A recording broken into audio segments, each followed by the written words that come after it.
Welcome to another fun-filled Monday edition of Second City Sports, real live in living color right here on Sports Zone Chicago, along with Miss Lakeena McGee, which is she. I am Sydney Brown. Hey, that's me. You can follow yours truly on the Twitter and the IG at SidKid80. Once again, at SidKid80. That's SIDKID80. That's SIDKID80. You can follow me at Lakeena McGee on the Twitter and Lakeena_McGee on the IG.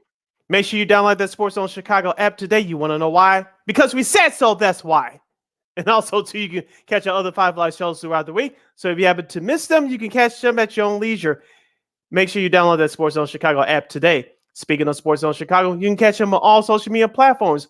Find them on Facebook, Twitter, Instagram, and YouTube. Once again, you can catch Sports Zone Chicago. Find them on all social media platforms on Facebook, Twitter, Instagram, and YouTube. If you like our show so much via visual, you can catch our podcast via Warr Media. And we are available on all podcast platforms, including that iHeartRadio app. Make sure you type this in your search engine boxes on those podcast platforms. You ready?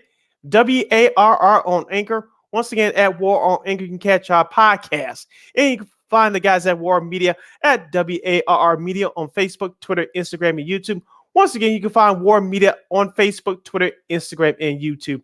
And thank you very much in advance for your support. Like, share, subscribe, and tell your friends. We are unapologetically fun, and we have very definite opinions.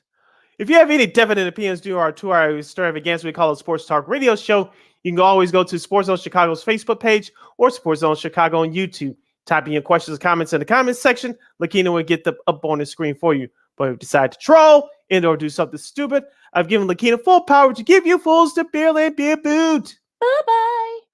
You can tell we are extra excited because today we're going to talk NFL, even though the Bears didn't play yesterday. We're going to talk college football. A whole lot of upsets went down on Saturday, and we'll get into that. Baseball, the League Championship Series, at least on one side, is set.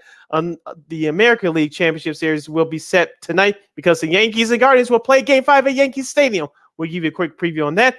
And, of course, Lakeena, next hour for the entire hour, our return of our NBA preview special for the Chicago Bulls in the NBA Power Hour. We have a great panel for you guys to get you set for the season. It kicks off tomorrow, Tuesday. The Bulls will start Wednesday down there in South Beach against the Miami Heat. And so we're going to give you all you need to know for this upcoming 2022-23 season in the National Basketball Association. Lakeena, I cannot wait. I know, yeah, we got a illustrious panel, some familiar names that you guys have seen on our show before, but we're not going to tell you just yet. So you guys stay tuned. Yeah, stay tuned for that. All right, Lakeena, let's get it going for our show today on this cloudy but cool Monday around these parts here in Chicagoland area. And let's get into the NFL. As we mentioned, the Bears did not play yesterday, but it does not mean that there wasn't any other. Yeah, I know, right?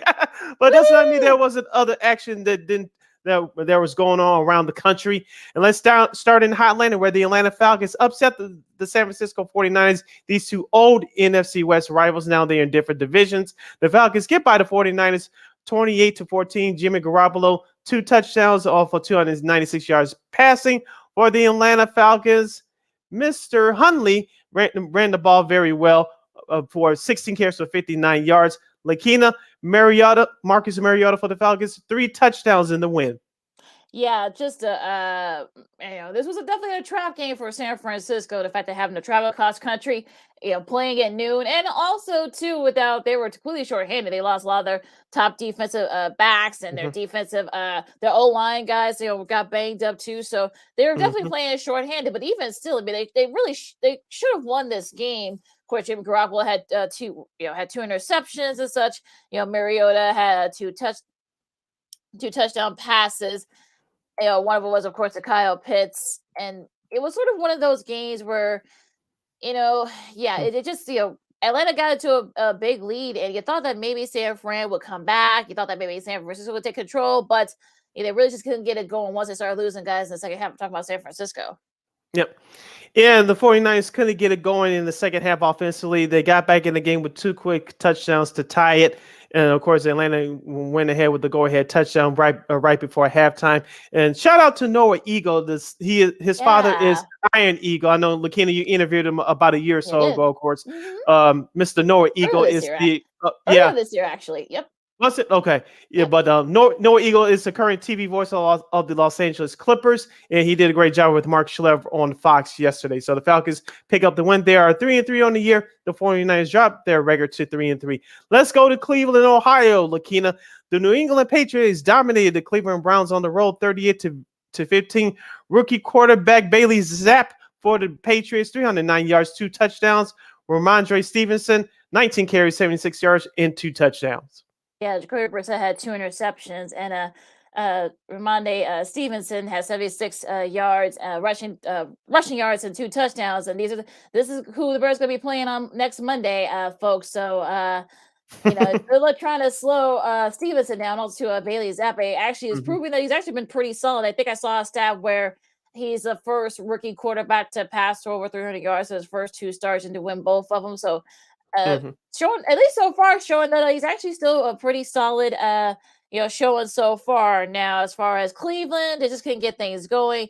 They didn't really hand the ball over to Nick Chubb or Kareem Hunt too much. They only combined for about 70 yards, and I think most of those were from Chubb. So Cleveland needs to kind of figure things out. They're 2-4, and that's not a good start. I know with Watson and all that happening, but even still, I think a lot of Browns fans thought that maybe they would be a little bit better at this point in the season. Yeah, like you said, Cleveland couldn't get anything going yesterday, especially in the running game. And the Patriots jumped out on it early and cruised the whole way through. The Patriots improved their record to 3-3. Also, too, Bill Belichick is his 324th career win. He ties George House for a second head coaching wins all time. That's including the playoffs. Yeah, so the Patriots scored 28 of their 38 points in the second half to clinch the victory. Let's go to Green Bay, Wisconsin. Lakeena, I know Bears fans everywhere are happy because the New York Jets, that's right, the New York Jets defeated the Green Bay Packers, dominated them in Lambeau Field 27-10. Aaron Rodgers for the Packers, 246 yards and a touchdown. Breece Hall, my guy for fantasy, 20 carries, 116 yards and a touchdown. Robert Tonyan for the Packers, 10 catches for 90 yards. He was the only person that did anything outside of Aaron Rodgers for that Packers offense. But Lakeena, a block kick from the Jets special teams and 2 defensive touchdowns. What is going on with the gang green? I know. I mean, I was like getting a chuckle at all the Bears fans that were so happy that Green Bay got their butts kicked by the New York Jets of all teams. But I always find that kind of counterintuitive. It's like, what have the Bears done? I mean, it's a little weird, but there we go. The Jets improved to 3-0 on the road for the first time since 2010.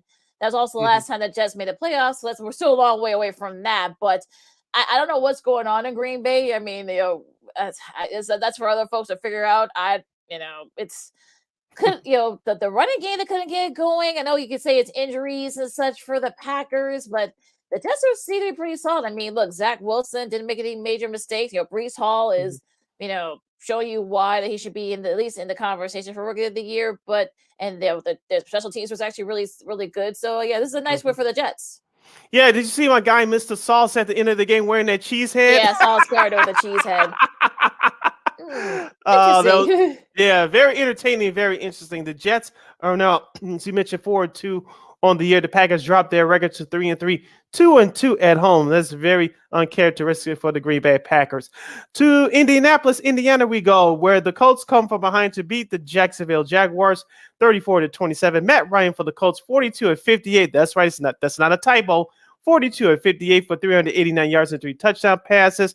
Mr. Travis Etienne Jr. for Jacksonville, he ran the ball 10 times for 86 yards, but it was Michael Pittman Jr. who had a stellar day for the Indianapolis Colts, 13 catches for 134 yards. Yeah, they actually had that clutch catch that helped, kept that drive going for the Colts and got them that go-ahead touchdown. I mean, this is sort of a very entertaining game from start to finish, and if they started kind of getting going in the second half, of course, the Colts scored 15 fourth quarter points, including that go-ahead TD. And look, I think they're starting to kind of find the groove a little bit. I mean, we'll see. I mean, they're 3-2-1. No, that's not a typo, folks. I'm not not being funny, but that is true. They are 3-2-1 now. The Colts are, and the Jaguars fall to 2-4. A lot of people thought that this was going to be like a breakout season for the Jags. So far, that's not happening. Could it be Lawrence struggles in the run game, and also too just not the defense not being able to slow teams down, and that showed yesterday.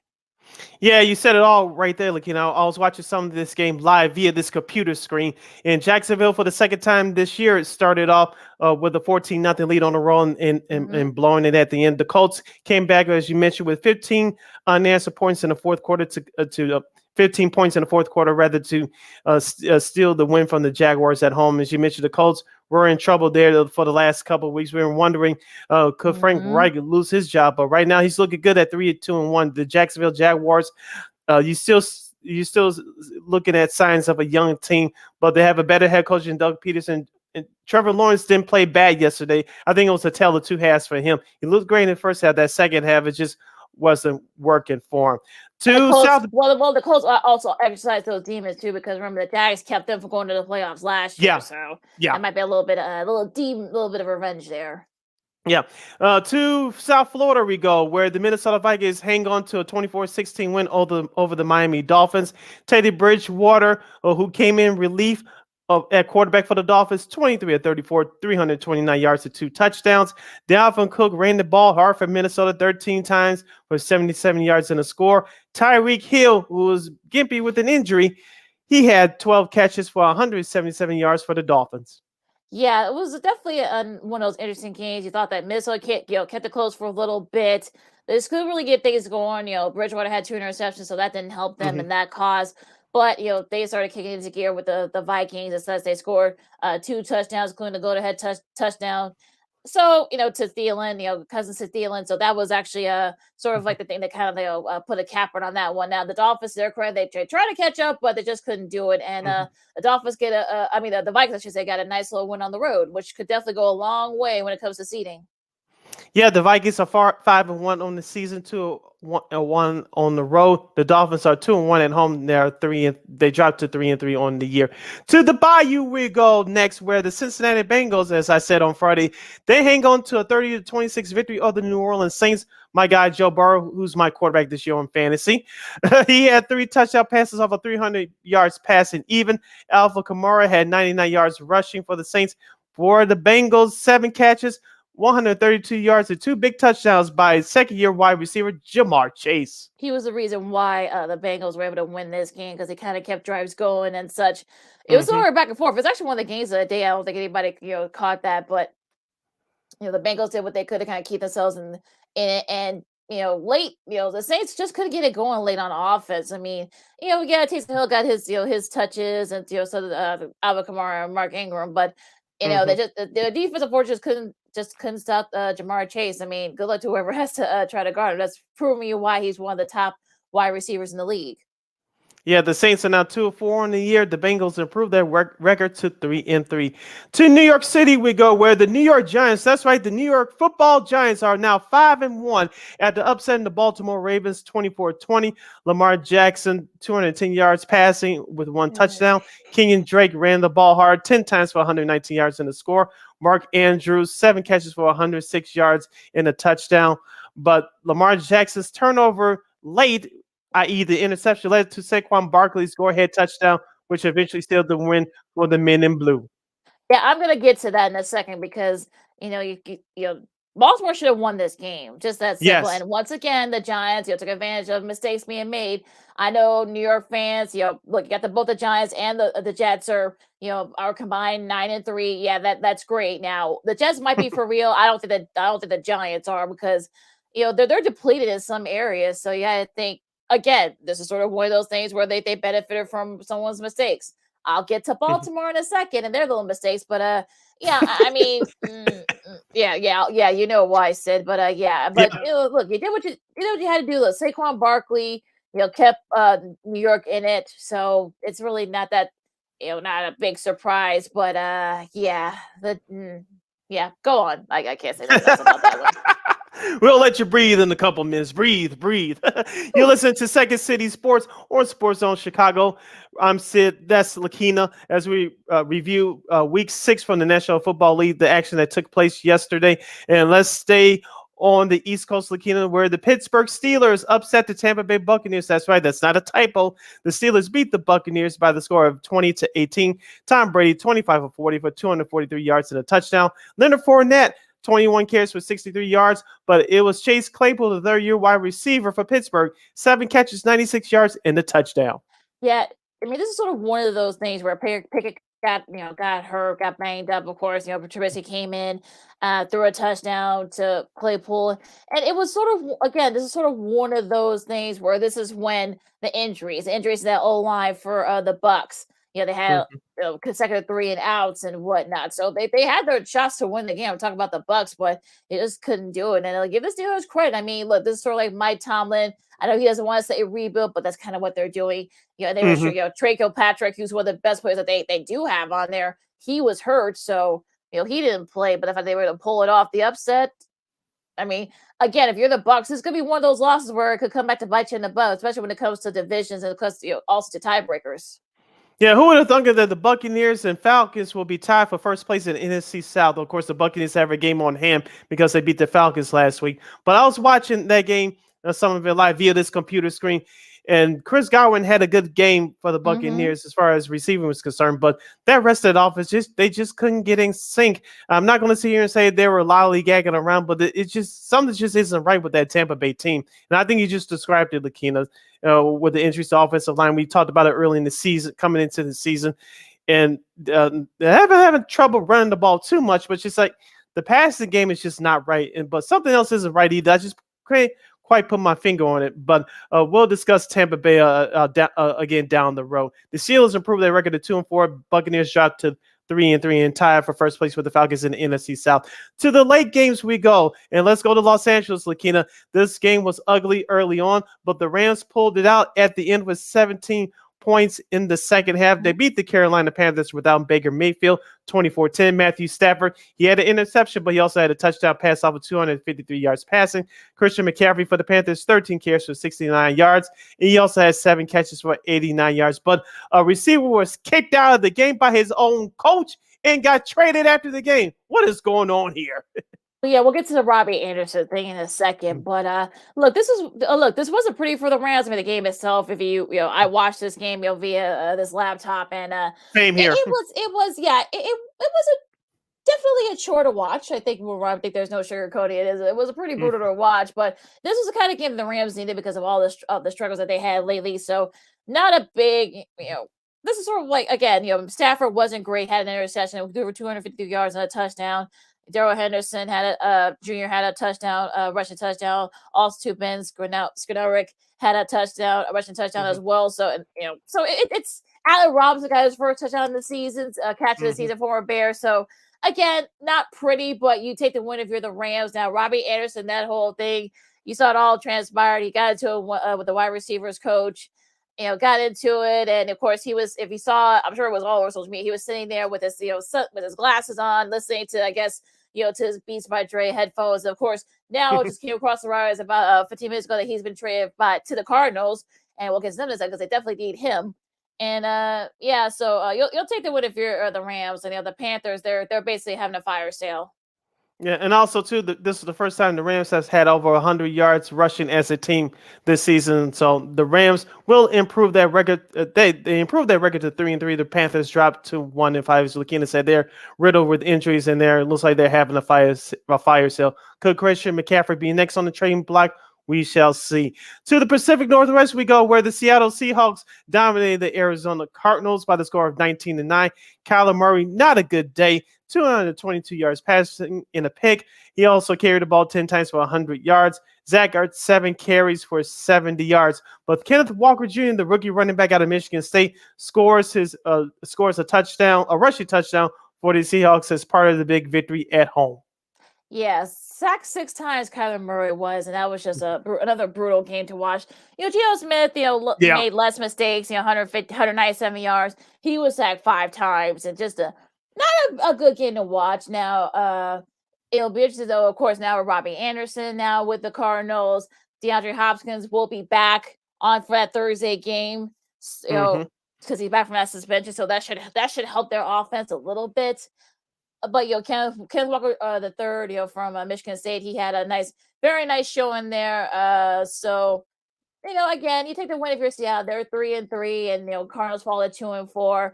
No one's running away from that division, the NFC West division. So that's still up for grabs. So we'll see what kind of moves these two teams make by the trade deadline. Now, Buffalo and Kansas City, probably the game of the day. The whole nation got a chance to watch it on CBS. 24-20. The Bills exercised those demons there for the last couple of years, both the AFC title game and last year in the divisional round. Josh Allen led them down the field, scored threw for 3 touchdowns, I should say 329 yards. A late interception by Pat Mahomes. Actually, he had 2 interceptions, I should say. Taron Johnson caught the kicker as they were Chiefs were trying to march down the field. So a really kind of a great showing and such. The Chiefs fall at home for the first time since 2021 Week 5 versus the Bills, also against Josh Allen. So it was due for a loss.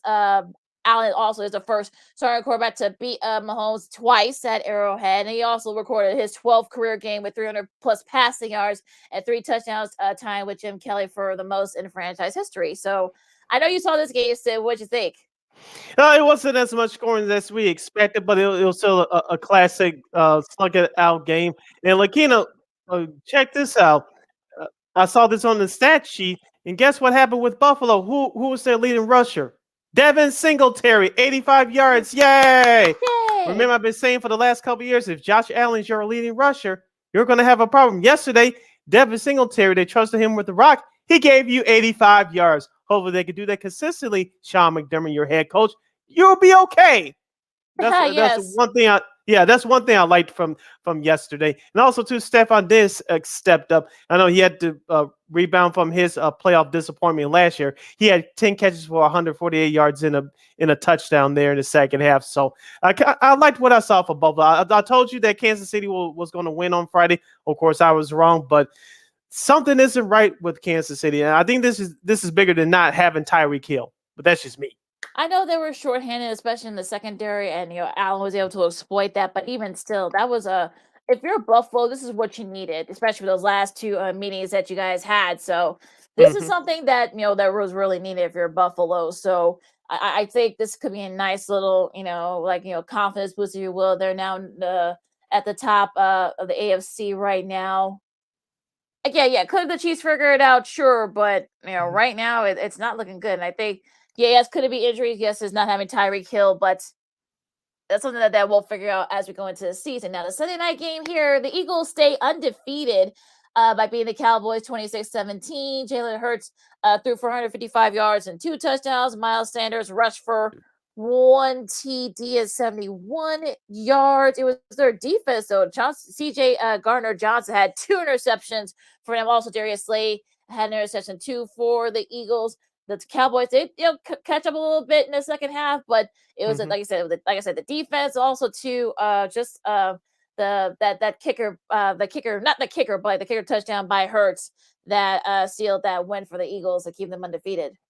Yeah, the Eagles had a 20-piece in that second quarter, which basically put it away. Like I said, the Cowboys got back in it, but it was too little too late. But I was impressed what I saw for Ezekiel Elliott. 13 carries, 81 yards, and a touchdown. Of course, like I said, he's going to be better if they give Tony Pollard the rock the majority of the time. And you saw that last night. Of course, CeeDee Lamb had 5 catches for 68 yards. Dallas just couldn't get it going in the fourth quarter when it mattered most. So like you said, those 2 interceptions that Cooper rushed through really set that Cowboys team back early.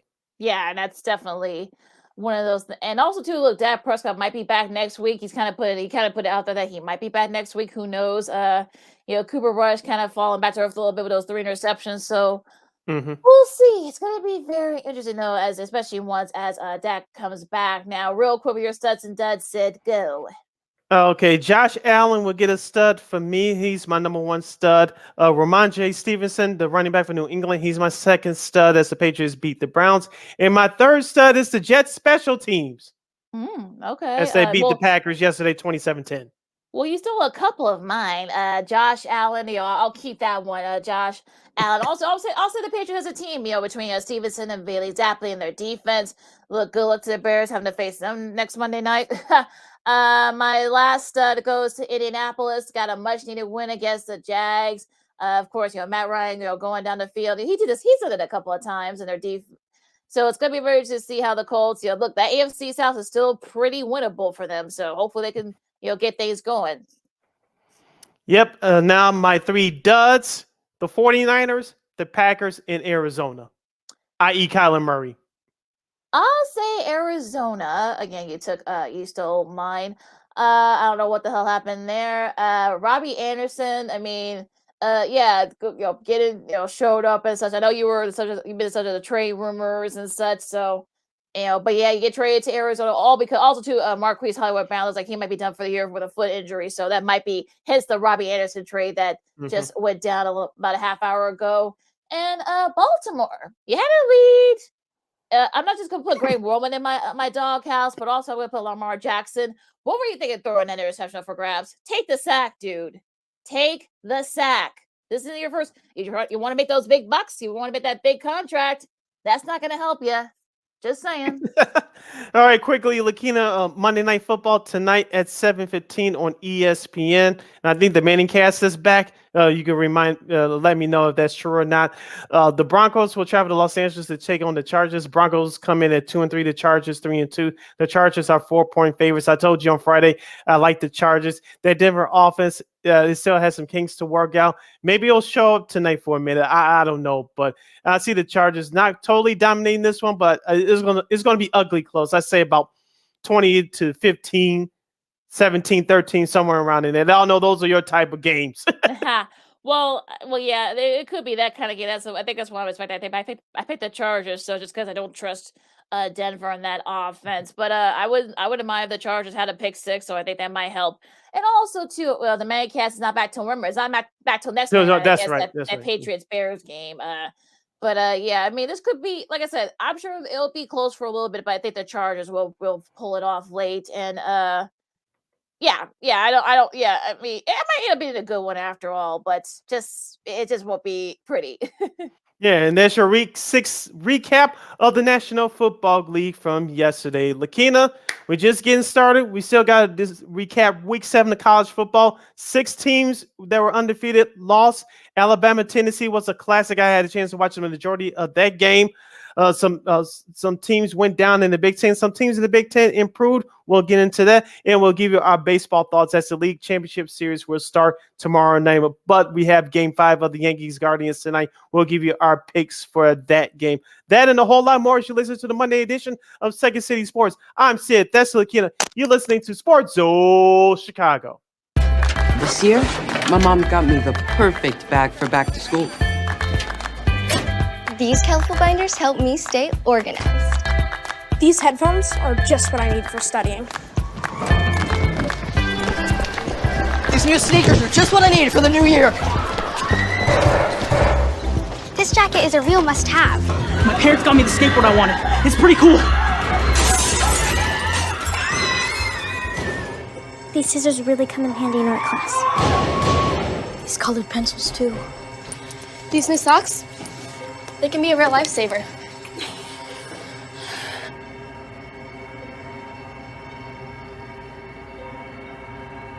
And I finally got my own phone to stay in touch with my mom.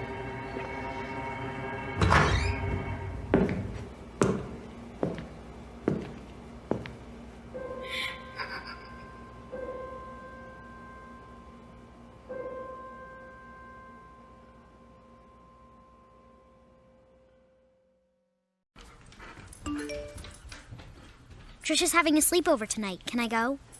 I wonder about Lucy's friends. What should I say? I know you're only 10, but one of these days a friend will offer you a drink.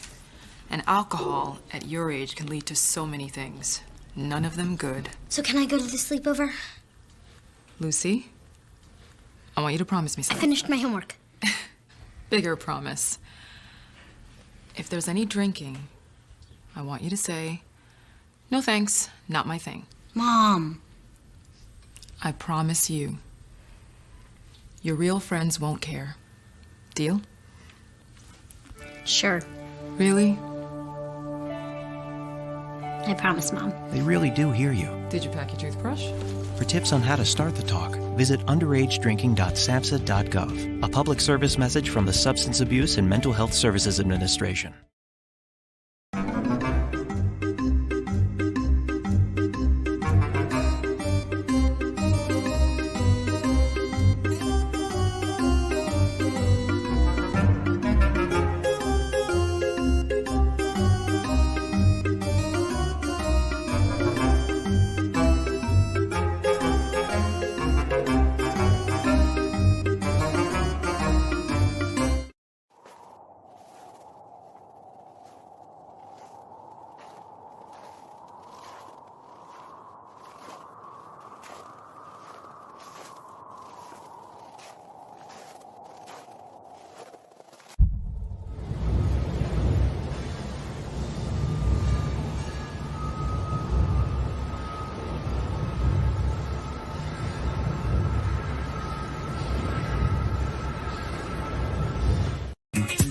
Hey, this is Dr. J, and I listen to Sean and Maya in the morning.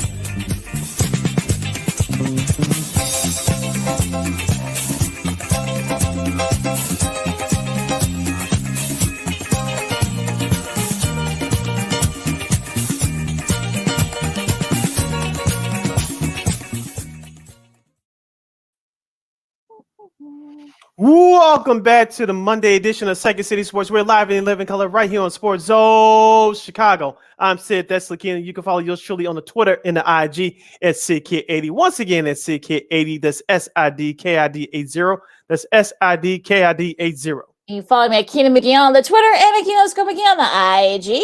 And don't forget that you can also catch Sports Zone Chicago live and on demand on Roku TV. All right, Lakeena, let's keep this hour going by reviewing some of the key games from Week 7 of the world of college football. Let's start off with the game of the day that took place in Knoxville, Tennessee, where the number 6 seeded Tennessee Volunteers beat Alabama with the late field goal at the buzzer, 52-49. Bryce Young for Alabama, 35 of 52, 455 yards and 2 touchdowns. Jahmyr Gibbs ran the ball hard for the Crimson Tide 24 times for 103 yards and 3 touchdowns. But it was Jalen Hyatt, who I told you on Friday, Lakeena needed to have a big game. He did with 6 catches for 207 yards and 5 touchdowns. This was your classic back and forth game, Lakeena. Tennessee jumped out to an early lead, but people thought that Alabama was through. Alabama said, no, they're too good of a team. It became a back and forth battle from the second quarter on. Lakeena, only one time that the Alabama Crimson Tide converted on third down where there was 8 yards or more. The Tennessee defense did its job, especially early in the game, boy. It became a classic battle. I know Hooker, the quarterback for Tennessee, he threw a couple of bad interceptions, but the Volunteers overcame that and beat the Crimson Tide at home. We told you it was going to be a classic game. I told you. I didn't say, I did not say that Tennessee was going to win. I told you they was going to keep it close, but they did better than that. They won at the buzzer. Yeah. Chase McGrath will not have to buy anything in Knoxville ever again. It's actually the Vols' first win against Alabama in 15 years. Yes, it's been that long since the Vols have beaten Alabama, and also to Jalen Hyatt. I mean, he's the first guy to catch for over 200 yards and 5 touchdowns in a game since Devontae Smith did it a couple of years back. He ended up winning the Heisman, of course, that year. Now, I don't know if this will be the case here with Hyatt. Of course, his buddy Hendon Hooker might have something to say about that. But, I mean, look, just a great game. It was a slugfest, a classic game as it is with these two teams. And the Vols, finally exercised those demons and beat Alabama for the first time in, 15 years? Mm-hmm. You'll take it. I mean, look, Alabama still has controls their own destiny as far as the SEC West, but East, I should say, but West, I should say, but yeah. I mean, look, this is we'll see how Nick Saban and his guys respond. Yeah, and like you said, it was a classic game. I actually enjoyed watching that game. It ran a little bit long, but it was action-packed, so I couldn't complain about it one bit. Let's go local, Lakeena, to Champaign, Illinois. Yes, the Fighting Illini are right now number 18 in the country after dominating the Minnesota Golden Gophers 26-14. Tommy DeVito, we weren't sure if he was going to play or not. He showed out for the Fighting Illini, their star quarterback, 25 of 32, 252 yards and a touchdown. Chase Brown, I'll ask you a question about him in a minute, Lakeena. He had 41 carries. That's right. It's not a typo. 41 carries, 180 yards. And their stud wide receiver Isaiah Williams, 9 catches for 62 yards. I know what you're gonna ask, and I think I know what you're gonna ask is Brown like in a contention for the Heisman? I doubt it. Yes. Yeah, I doubt it because like you said to me, Illinois and such, that Big Ten West is sort of kind of all over the place at times. So I don't see him. He should be in the Heisman contention, but I don't think he is or will be. Now, look, I mean, Illinois is the first time they've beaten. I think this is the first time since 1983 they've beaten. They've beaten Wisconsin, Iowa, and Minnesota in the same year, so it's been a while since they've beaten all three. Now they still got to play Purdue in a few weeks, so that they may that might be for the Big Ten West. So we'll see what happens. But at least so far so good. I mean, Illinois. I mean, they're definitely become one of the surprises, not just in the Big Ten but nationally. Yeah, I forgot who was doing the game for Big Ten Network, but they were asking that question: should Chase Brown be seriously considered for the Heisman? And I think both those gentlemen said yes. But like you said, again, they have a long way to go. Great job by Brett Bielema so far. No one saw this coming. You thought this team was slightly improved from a year ago, but the way they're doing it right now is just amazing. So shouts out to the crew down there in Champaign for the Fighting Illini. Let's go through a few of these big games quickly. Number 1, Georgia didn't have a problem with Vanderbilt, shutting them out 50-5-0. Number 4, Clemson got by Florida State in Tallahassee 34-28.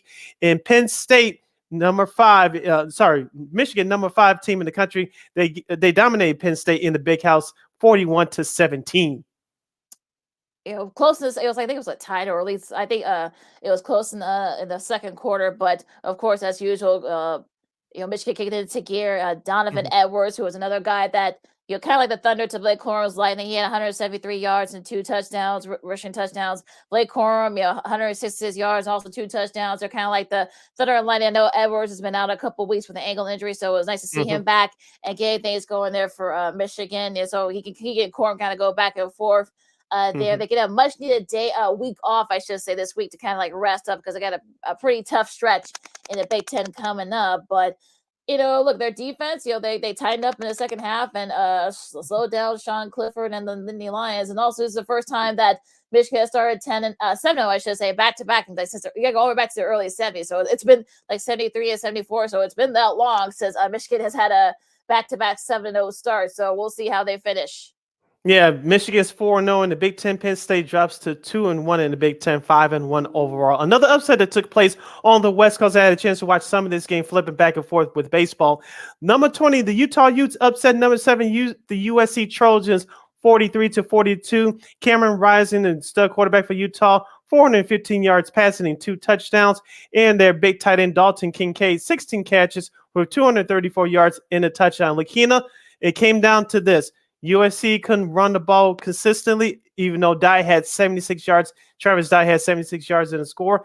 USC could not run the ball with consistency. And number 2, 12 penalties for 93 yards, including 3 penalties on that final drive, which they were trying to set up for the potential game-winning field goal. That's not going to get it done in a tough, hostile environment on the road.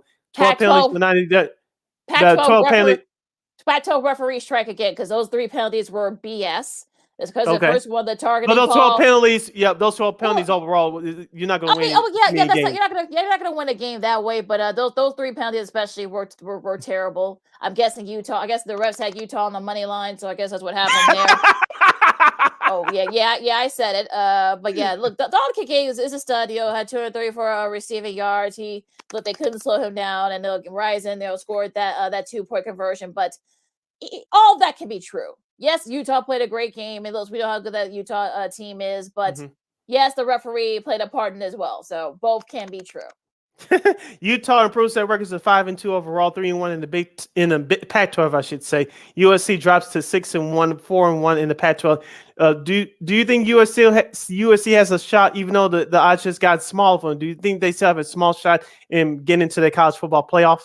I mean, they can't afford any more losses. I mean, look, this time of year, if you lose by November, if you lose now, no one cares. If you lose November, that's when folks care. So it's not, again, because I think with Alabama losing, I think it gives USC a small shot. Not a big shot, but still a small chance of getting to college football tournament. TCU gets by Oklahoma State 43-40. We told you this could be a shootout, and it turned out to be that way. Max Duggan, the star quarterback for TCU, 286 yards and 2 touchdowns. And Quentin Johnson had 8 catches for 180 yards and a touchdown. Also, TCU benefited from a bad interception thrown by Spencer Sanders. I watched on this game. I was going to turn back forward from that Bama Tennessee game and this game as well. Of course, Spencer Sanders threw another ill-advised interception that set up that touchdown, that tying touchdown with TCU to force it to overtime. And of course, the defense made a stop in that second overtime to win it for TCU. They stay undefeated, but like I said, it's really like there's still a lot of football left, so a lot will probably be decided in that Big 12. But look, it was another good game that a lot of people probably didn't watch because everyone was watching the Bama and Tennessee game. But this was actually a pretty thrilling game too. Staying in the Big 12, Oklahoma gets back on track, beating number 19 Kansas Jayhawks 52-42 in Norman, Oklahoma. Kansas tried to keep up, but it was too little, too late. Dylan Gabriel, the star quarterback for Oklahoma, 29-42, 403 yards and 2 touchdowns. And their star running back, Mr. Eric Gray, 20 carries, 176 yards and 2 touchdowns. Yeah, Gabriel didn't play those last couple of weeks, so I think that definitely kind of helped them there, getting that extra that they needed in their offense. Defense made the stops late. They kept it close for a little bit when they shouldn't have. I'm talking about the Jayhawks. So this is sort of like a nice way. The first win Big 12 play, Oklahoma. So still a lot, like I said, still a lot of games left. And I'm sure it's going to be a lot of these teams are going to be beating each other up before the end of the year. So, but if you're Oklahoma, you definitely take the win. Yeah, let's go to the SEC. Number 9, Ole Miss takes care of Auburn 48-34. Syracuse, no problem with 15-ranked NC State 24-9 in the Carrier Dome. And number 22, Kentucky, they get by the Mississippi State Bulldogs 27-17. Yeah, saw a little bit of this game too. Kentucky have been struggling on offense lately, so Will Levis, 1 touchdown. Chris Rodriguez, Jr. had 196 rushing yards and 2 touchdowns, so that definitely propelled them. They got the chains moving, keeping the Mississippi State Bulldogs off the field, so I think that definitely helped them as well. And going back to that Syracuse game, our buddy Dave Kerner from WBBM News Radio said, "Hey, would I be very happy with you, Sid, that you kind of just brushed off the fact that Syracuse is still undefeated? He would not be very happy with you about that." So, Dino Babers got his guys playing pretty well, and they play Clemson this Saturday, so we'll definitely get a big test there. But hopefully that's the primetime game on ABC. Yeah, I gotta check out the schedule. Yeah, NC State, they haven't played very well. They lost their top quarterback for Will Rogers for the year, so that probably won't help them as we get closer to the ACC. But break out the orange. Yep, break out the orange. Going back to the Big 12, number 22 Texas gets by Iowa State. They beat the Cyclones 24-21. So I guess Texas is back. I guess they're 3-1 in the conference. Quinn Ewers had 3 touchdowns. Their star freshman QB, but it was really their defense that kind of settled them. They kept the Cyclones at bay as they were trying to drive to at least force overtime. They made the stops when they needed. And look, they're still right there in the Big 12. So like I said, a lot of game left to play.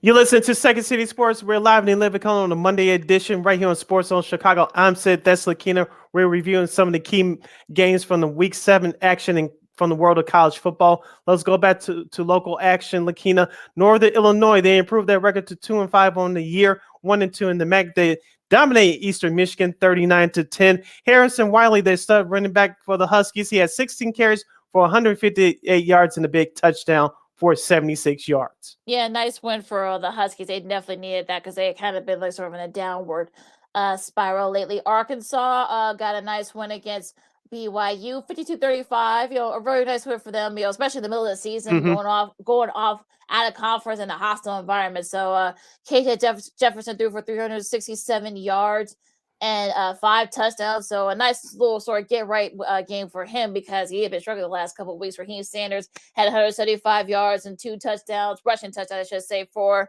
the Hogs. So a nice, like I said, a nice kind of get right game for them. Yeah, back to Big Ten action. Maryland gets by Indiana 38-33. And I actually watched some of this game, especially in the overtimes. Michigan State gets by Wisconsin 34-28 in 2 overtimes. For Michigan State, they started quarterback Peyton Thorne, 2 big touchdown passes for 265 yards. Braylon Allen for Wisconsin, 29 carries, 123 yards, and 2 touchdowns. But it was just Jaden Reed for Michigan State who was a big difference maker. 9 catches, 117 yards, and a touchdown. Yeah, I kept my eye on this game. It was actually a strange game. Wisconsin led for a little bit, then Michigan State led for a little bit. Then there were a lot of different calls and such. That I actually don't blame Wisconsin fans for not being very happy with this result. But look, Michigan State, they needed that get right game too. So again, like I said, sort of like a nice, nice little confidence boost for them because they faced Michigan in a couple of weeks. So definitely need that little sort of confidence boost there. LSU goes into the swamp in Florida to beat the Gators 45-35. LSU is now 5-2 on the year, 3-1 in SEC play. Now the Gators dropped to 4-3, 1-3 in SEC play. Mr. Jaden Daniels for LSU had a big game, 349 yards passing off of 3 touchdowns. And Mr. Keishawn Butte had 6 catches for 115 yards. Daniels also had 3 rushing touchdowns, so a nice one for them. Look, I think the LSU may have something to say on who wins the SEC or actually gets to go to SEC championship game. So LSU may have something to say about that. But look, I'll give Brian Kelly credit for fake accent and all for keeping it going. So that's a nice one for them. Now, probably one of the bigger upsets of the day, Stanford defeated Notre Dame 16-14. I don't know what happened there. They were 1-4 beforehand. Stanford did, but look, Tanner McKee had 288 passing yards and 91 rushing yards for Casey Fitkins and a touchdown. But it was actually their defense that kind of slowed Notre Dame down and just couldn't get things going on top about the Irish.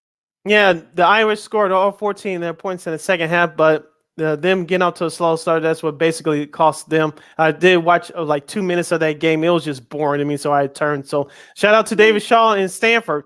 They improved their record to 2-4 in the year. Notre Dame drops to 3-3, 1-2 at home. Now, Purdue in the shootout gets by Nebraska 43-37. And North Carolina gets by Duke 38-35. North Carolina is now 6-1 on the year, 3-0 in the ACC. And Oregon State gets by Washington State 24-10. Washington State drops to 4-3 in the Pac-12, while Oregon State improves their record to 5-2 overall, 2-2 in Pac-12 play. Yeah, go back to that Purdue Nebraska game. That was a pretty entertaining game. What a lot of people didn't think it would be. So that actually was pretty good. Also, like I said, Illinois fans, Purdue, they're going to be facing them in a couple of weeks. So which could very well end up being for the Big Ten West title. So you better kind of get a look out there. Also, a nice win for Oregon State. A little shorthanded, but Wazoo just couldn't get it going on their offensive side. So that's probably why they were able to pull that minor upset. All right, so there's your key games from the Week 7 from the world of college football. You're listening to Second City Sports or Sports Zone Chicago live in the Olympic on a Monday edition. I'm Sid, that's Lakeena. Lakeena, we have a few minutes left before we head off into the next hour. Let's discuss the MLB postseason for 2022.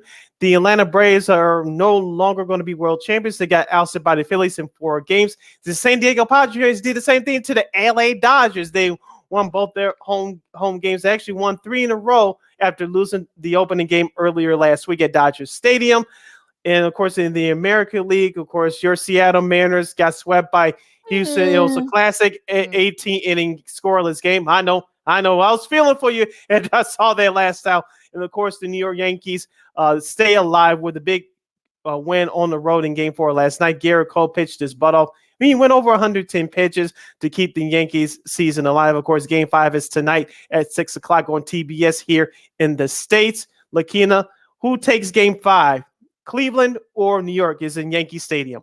It's at Yankee Stadium, and I know, of course, Cleveland stole a game, so that's why we're kind of in the spot that we're in now. So they're not going to be intimidated by that crowd over at Yankee Stadium. Now, it'll be interesting to see how. Let me see who's that pitching matchup is for that game. It'll be be, hold on here, Alex Savale and Jameson Talon. So it'll be interesting to see, that's going to be okay, Savale, this is going to be his first start this year in the postseason. So this is good. It'll be what a way to get your first start, having to play a clinching game at Yankee Stadium. Italian didn't have a good start, so he was okay. Got the no decision, but got the loss, I should say. So yeah, if the Yankees could jump on Savale early, Aaron Savale, I should say, if they can jump on him early, they can kind of get things sort of going there. If Aaron Judge and Giancarlo Stanley can kind of get it going right away. And of course, look, Stephen Kwan, Jose Ramirez, the same thing for the Guardians. So this is going to be very interesting. So I have no clue what happens in these clinching games. So anything can happen. Funky games can happen. So they'll be fine. I'm taking the Yankees. Hopefully, Aaron Judge and Giancarlo Stanton, who's had a nice start to the series, especially he had that big home run last Friday in Game 2. Hopefully, he can get it going again tonight. I'm taking the Yankees out. It's going to be ugly close, but I think the Yankees will pull this one out. Should be interesting one over at Yankee Stadium tonight. Phillies versus Padres, just like we all predicted, right, for the NLCS. We all had that, right? Right on the money. Right on the money. Right on the money. So, what are going to be the keys in that series? Who's going to create scoring opportunities? How many? How many base runners can you get on for the San Diego Padres? We all know that at times they struggle to score runs this year. Unlike the Dodgers, who they just beat over the weekend, will San Diego continue to take advantage of those opportunities? Of course, their starting pitching is doing very well. Their bullpen is outstanding. Now, on the flip side for Philadelphia, can you keep the Padres off base, and can their defense still show up? It did in that series against Atlanta. So it's going to be fundamental baseball here. I don't expect to see a lot of home runs between these two teams in this series. You do have big boppers, Kyle Schwarber and Bryce Harper, who's really gotten it going for the Phillies so far in this playoff run. On the flip side, Juan Soto looks like he's starting to come out of it a little bit, starting to get comfortable in that box. You still have my guy Jake Cronenworth at second base over there. And also, too, you have Josh Bell. Hopefully he can have a breakout series in the NLCS. So I think it's still going to be an exciting series, even though Philadelphia is a big market team, but you don't have New York, you don't have LA, you don't have the Cubs. But I still think it's going to be an exciting series. Hopefully it'll go 6, which I think it will go 6. And I'm picking the San Diego Padres to win. Yeah, I think the key for me is going to be sort of like if they can get. I think Bryce Harper is starting to get hot. Remember, he had that fractured finger earlier this year, so he's just starting to kind of get things going. So I think he's getting a little bit dangerous here. You heard him in the post game wrap up when they wrapped up their series against Atlanta. So I'm starting to see. Look, Rob Thompson has his guys. They're playing very well. So. Yeah, this is going to be very interesting to see how they respond, especially since they figure like no one actually expected either one of these teams to get in. So, Yu Darvish gets to start tomorrow. They haven't said who's going to pitch for the Phillies yet. So, if we get the Yu Darvish that we saw, against the Dodgers, okay, they might have a shot. Now, again, it's going to be pitched. So, which team can kind of get it going on offense? So, again, I'll say the Phillies in 6. But again, that side of the NL has been so unpredictable. I have no idea. Yeah, if you're the Phillies, you're starting pitching, better step up. Aaron Nola, Zach Wheeler, let's go. Because like I said, San Diego looks like they're starting to pick it up as well on offense. So you saw that in the Dodgers series. So the Philly starting pitch is going to be important. Yu Darvish, we know what he can give you, but sometimes he leaves that fastball, sometimes in the middle of the plate. If he does it to Kyle Schwarber or Bryce Harper, there goes the neighborhood, and San Diego could be in trouble. So, but I think it's still going to be an exciting series. Like I said, I picked San Diego 6. I know you have Philadelphia 6, so this should be fun.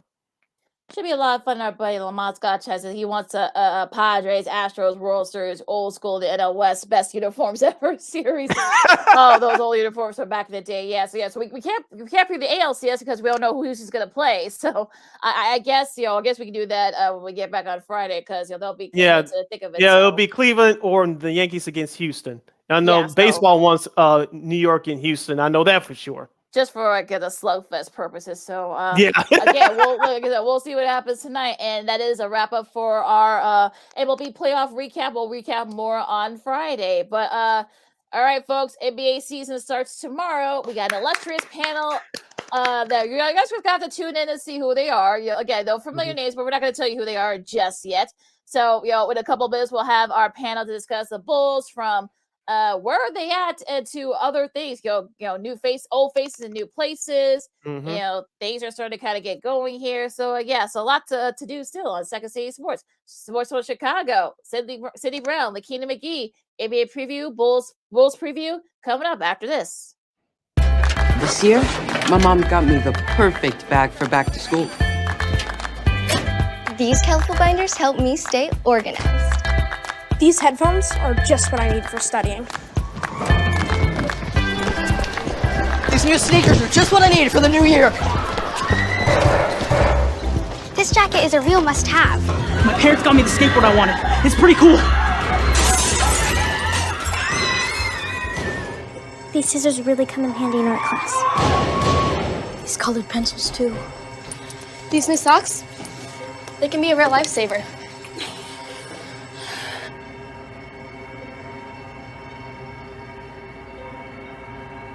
I finally got my own phone to stay in touch with my mom.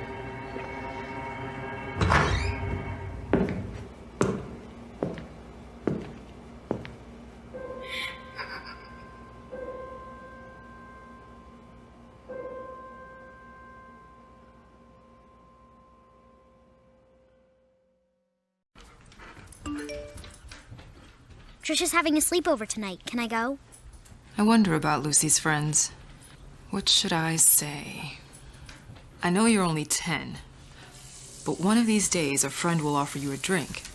And alcohol at your age can lead to so many things. None of them good. So can I go to the sleepover? Lucy, I want you to promise me I something. finished my homework. Bigger promise. If there's any drinking, I want you to say, "No thanks, not my thing." Mom. I promise you, your real friends won't care. Deal? Sure. Really?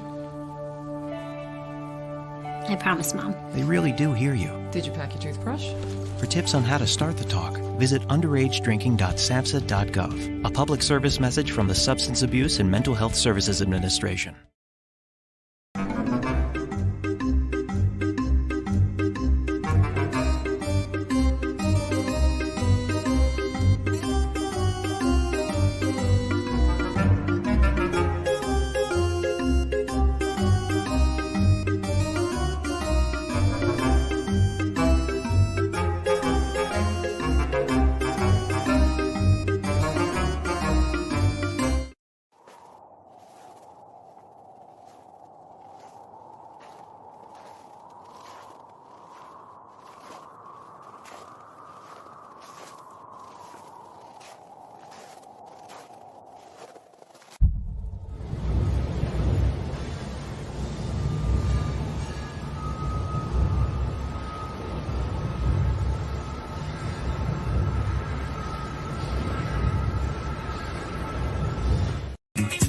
Hey, this is Dr. J, and I listen to Sean and Maya in the morning.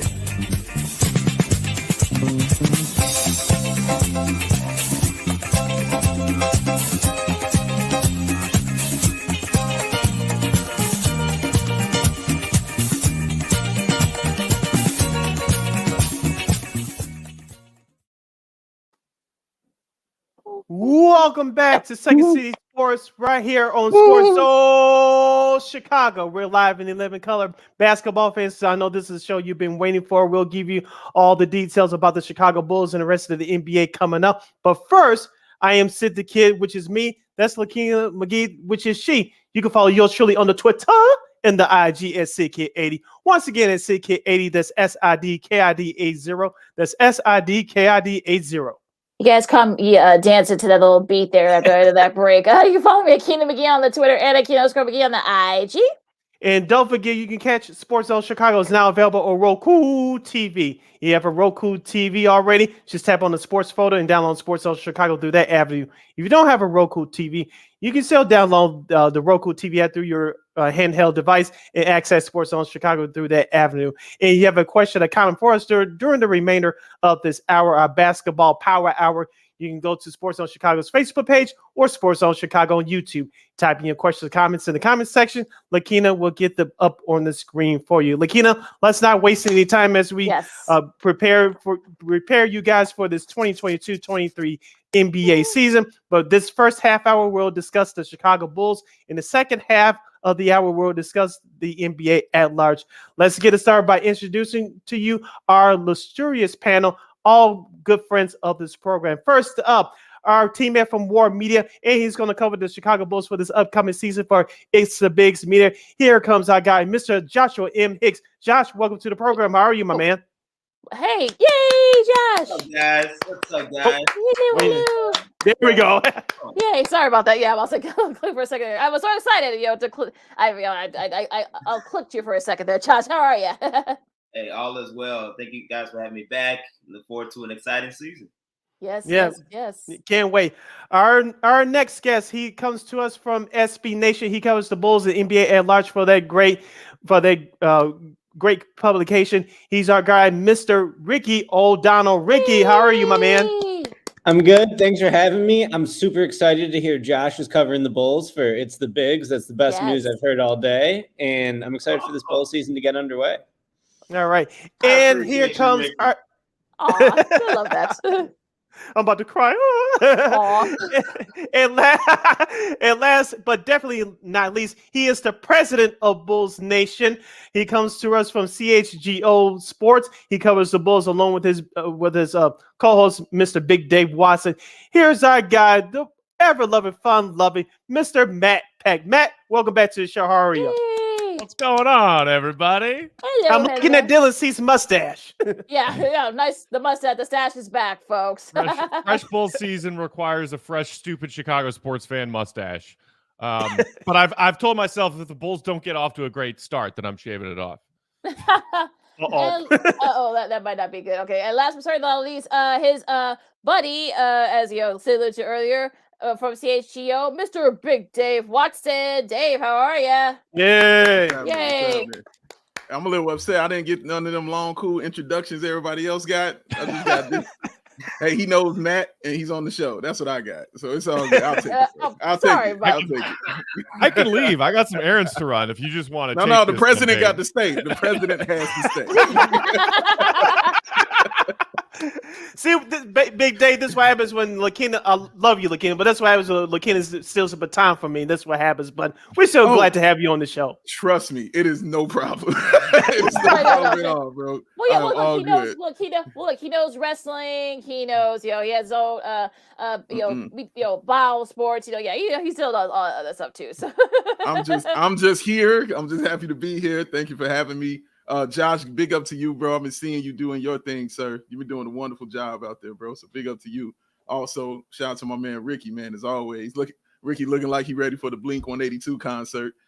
I know it's coming here in May, so I think Ricky might be the first to get some tickets for it. So hey, I'm in Iowa now, man. It's like 35 degrees out here today. It's very cold, so Yeah, deep fall in the Midwest has arrived when, white guys start rocking that, like, spicy mustard-colored winter cap. That's, like, quintessential. Oh, my gosh. All right, to kick off our NBA/Bulls Power Hour, here's my lovely co-host, Miss Lakeena McGee, to moderate the whole panel. Lakeena, it's all yours. Oh, wait. I thought we were doing this together, so I thought we were co-moderators. I didn't get the news here, but... Oh, well, what? Oh, well, like, whatever. But, again, yeah, I mean, look, we got a lot to do this next hour, gentlemen, so let's get right to it. And the Bulls, of course, people are already freaking out about the fact that Bulls didn't do too many, big moves. They got Goran Dragic, they got Andre Drummond. It looks like Ayo's going to be in the starting lineup, at least to start the season. Dave, I'll start with you since I'll be nice. Let you start on this one. What are your expectations for the Bulls this year? Oh man, that's a loaded question. My expectations, I guess they're medium to like kind of not high. I don't really have the highest of expectations. They're kind of like right in the middle. I expect them to be good. I expect to watch entertaining, good basketball. For the second year in a row, which is something I have not been able to say about the Chicago Bulls in quite a while, that I get to watch 2 straight years of good basketball. So I'm excited about that. Expectations wise, I guess I would expect them to be, if not a top 6 seed, then a team that's in the play-in, definitely getting in the first round and seeing what happens after that. They have good talent on their team. Of course, they're lacking like a lot of size. They're lacking, the 3-point shooting, and those things like that. So I don't have the highest of expectations for them, but I think I'm just more excited that I get to watch good basketball because I know the Bulls are at least going to be good no matter how it goes down for them this season. Matt? Yeah, well, I mean, I pretty much agree with all the issues that Dave addressed there. So I guess just to add on to that, when you kind of zoom out and look at the other teams in the East and what they did with their off seasons, I think that's why a significant, percentage of the of Bulls fans are concerned about whether or not they can at least manage to match last season's success of 46 wins and a 6th seed to avoid that play-in tournament. Because, I don't know about everybody else on this panel, but when I look at the other 5 teams that finished ahead of the Bulls last season, and then adding to that mix an Atlanta team that got better, a Cleveland team that got better, maybe you could also argue a Knicks team that might be in the mix as well. And like, plus the fact that like Charlotte's not going to be trying to tank. Washington's not going to be trying to tank. There really aren't any easy wins in the East this season. So with that, my expectations are I want to see this team compete for a playoff spot again this season, but I think it's going to be harder than it was last year. Ricky? Yeah. I got to say, I'm feeling a little bit more optimistic after the preseason. I think going into the preseason, I was mostly focused on what I thought was a disappointing offseason. I didn't really think they did enough to bolster the overall talent on the rotation, compared to everyone else in the East, like Matt said. But I think, the one way they could jump up the standings is through internal improvement. And look in the preseason, Javonte Green, maybe he can be, 20% better than he was last year. Ayo Dosunmu's shot looks a little quicker and smoother off the catch from 3-point range.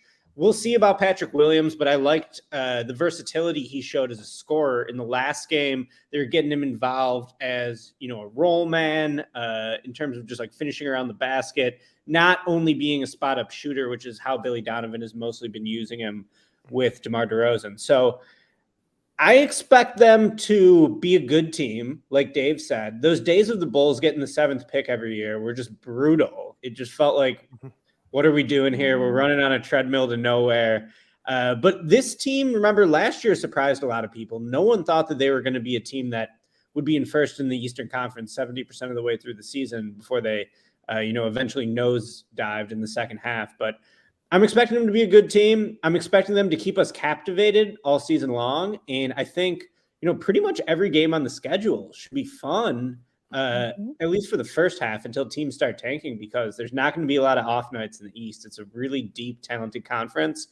And yeah, I expect the Bulls, a few games over 500, I would say would be where I expect them to be. Josh? I concur with everyone's sentiment.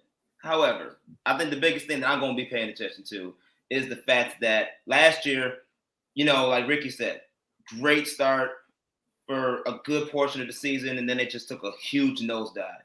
I think the additions that they brought to the team this year was to assist the team from having that deep of a nosedive as they go out through this season.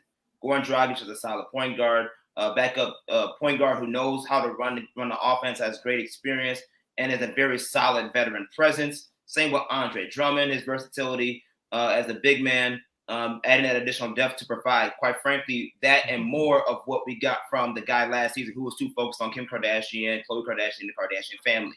So I think that's what I'm paying attention to the most. I still see the Bulls maybe a 7th, maybe an 8th, around the 8th seed, most likely, especially with the East getting better throughout the offseason. But are the Bulls going to completely have a nosedive that was so bad last year? Is that going to be better this year? Are they going to be more maintained and within the flow of how things are going to go this season? That's what I'm paying attention to. And I think the additions can help with that, along with the internal improvement from the players themselves. I agree with all of you guys on that sentiment. Sid? I'm looking forward to this Bulls season. Of course, we all know what they did last year. I think they could be a better team, but still had the same amount of wins like they did a year ago. the couple players I'll be looking out for this year is rookie Dalen Terry. He already has a nickname, the Cookie Monster. You saw what type of energy he's brought off the bench, especially in that preseason opener against New Orleans a couple of weeks ago. And my guy, Javonte Green. I know, Josh, you and everybody else have been reporting that Mr. Green's been working on his jump shot all off season. You saw the way he had that monster dunk against Toronto last weekend. So I'm looking forward to seeing those two young players. I think those two players will determine how far this Bulls team goes. And he practiced today too with that hip injury. You know, been a little bit banged up with that hip flexor, so he did practice today. So that's a good thing for them. Sid, you have the next question for us. I'm passing the baton to you. All right, DeMar DeRozan had an MVP type season last year. Of course, he took a nosedive in terms of fatigue, but he did show up in the playoffs against Milwaukee last year, but it wasn't nearly enough to get past Milwaukee. I'll start with you, Josh. What do you expect out of DeMar DeRozan this year? Do you think his minutes will be limited throughout the year, unlike a year ago? No, I don't think so. He's too much of a competitor. He's not too fond of the age narrative and the body and the getting older narrative in the league. So I think he's going to want to combat that, especially coming off the season that he had last year. But what I do hope for DeMar DeRozan and I want to see is just less mileage as far as constantly carrying an offense. I expect the other guys around the team to elevate their games offensively, so DeMar doesn't have to give you 29, 30 points a game. And quite frankly, if you expect that to happen this year, Bulls ain't going too far because they need to have that much more help. So I expect DeMar DeRozan to still be DeMar DeRozan of what we got last year, but just not always having to score 30 points a game. And that's part of why Bill Donovan changed the offense the way that it did. So that way DeMar DeRozan doesn't have to do that. I expect Zach LaVine to take on more of that responsibility of not just scoring the ball, but also being more of a playmaker. So that way DeMar DeRozan can actually be part of a flowing offense without having to force the things that they did last year. Ricky? I think Josh nailed it. I think the biggest key for the Bulls this season is being less reliant on DeMar and having other ways to beat teams other than DeMar having to do everything himself. Last year, DeMar, 10th in the league in minutes per game, 36.1 minutes per game. That's too many. Can we take him down to like 33 minutes per game? Even just like a little bit of a break for DeMar. Keep him fresher late in the season. I think hopefully develop Patrick Williams more in terms of like on ball initiating the offense. I think that's where Patrick Williams can be really good. But overall, I would say the preseason was another example that showed like if people are expecting DeMar to totally fall off, they're going to be so wrong. DeMar is such a technician at what he does. He might not hit back-to-back game winners and be like in the I think last year he was second team All-NBA. So we might not do that this year, but I think he's still going to have an amazing year. I think that like the best thing the Bulls have going for them is DeRozan's consistent ability to thrive in crunch time. So when you're talking about reasons for Bulls optimism, I mean, they got DeMar DeRozan, and that can take you pretty far away, especially in the regular season. I expect him to be tremendous again this year, all-star caliber season for sure, even if he doesn't make All-NBA. Dave? Oh, he's gonna ball. I mean, period, point blank. Like the how's the saying go? The reports of his demise have been greatly exaggerated.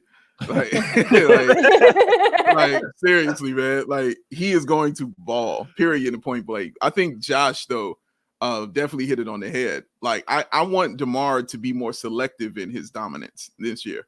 And Josh is right. I think things were kind of set up for that. Like he's going to get those 40-point games. He's going to get those games where he just can't miss a shot, where he's getting to the line 15, 18 times, and he's just unstoppable. I just don't want it to be every single game because I'm going to need him later. And once he gets later on, yeah, drop all that, get into it. But like they said, like Ricky and Josh were saying, if it's necessary for him to do that, then the Bulls did not grow as I wanted them to. I didn't see that growth from Patrick Williams. I didn't see that growth from Vooch. I didn't see that growth from Zach. If we're still having to depend on those guys, I don't think that's going to be the case. I think Zach's going to have a really good year. I think Vooch is going to have a really good year because Vooch is he's ready. Vooch is definitely ready. But yeah, I want DeMar to just be DeMar, and he's going to play when he feels like playing. And I think that's kind of what Billy's going to have to step in and say, man, take this quick break.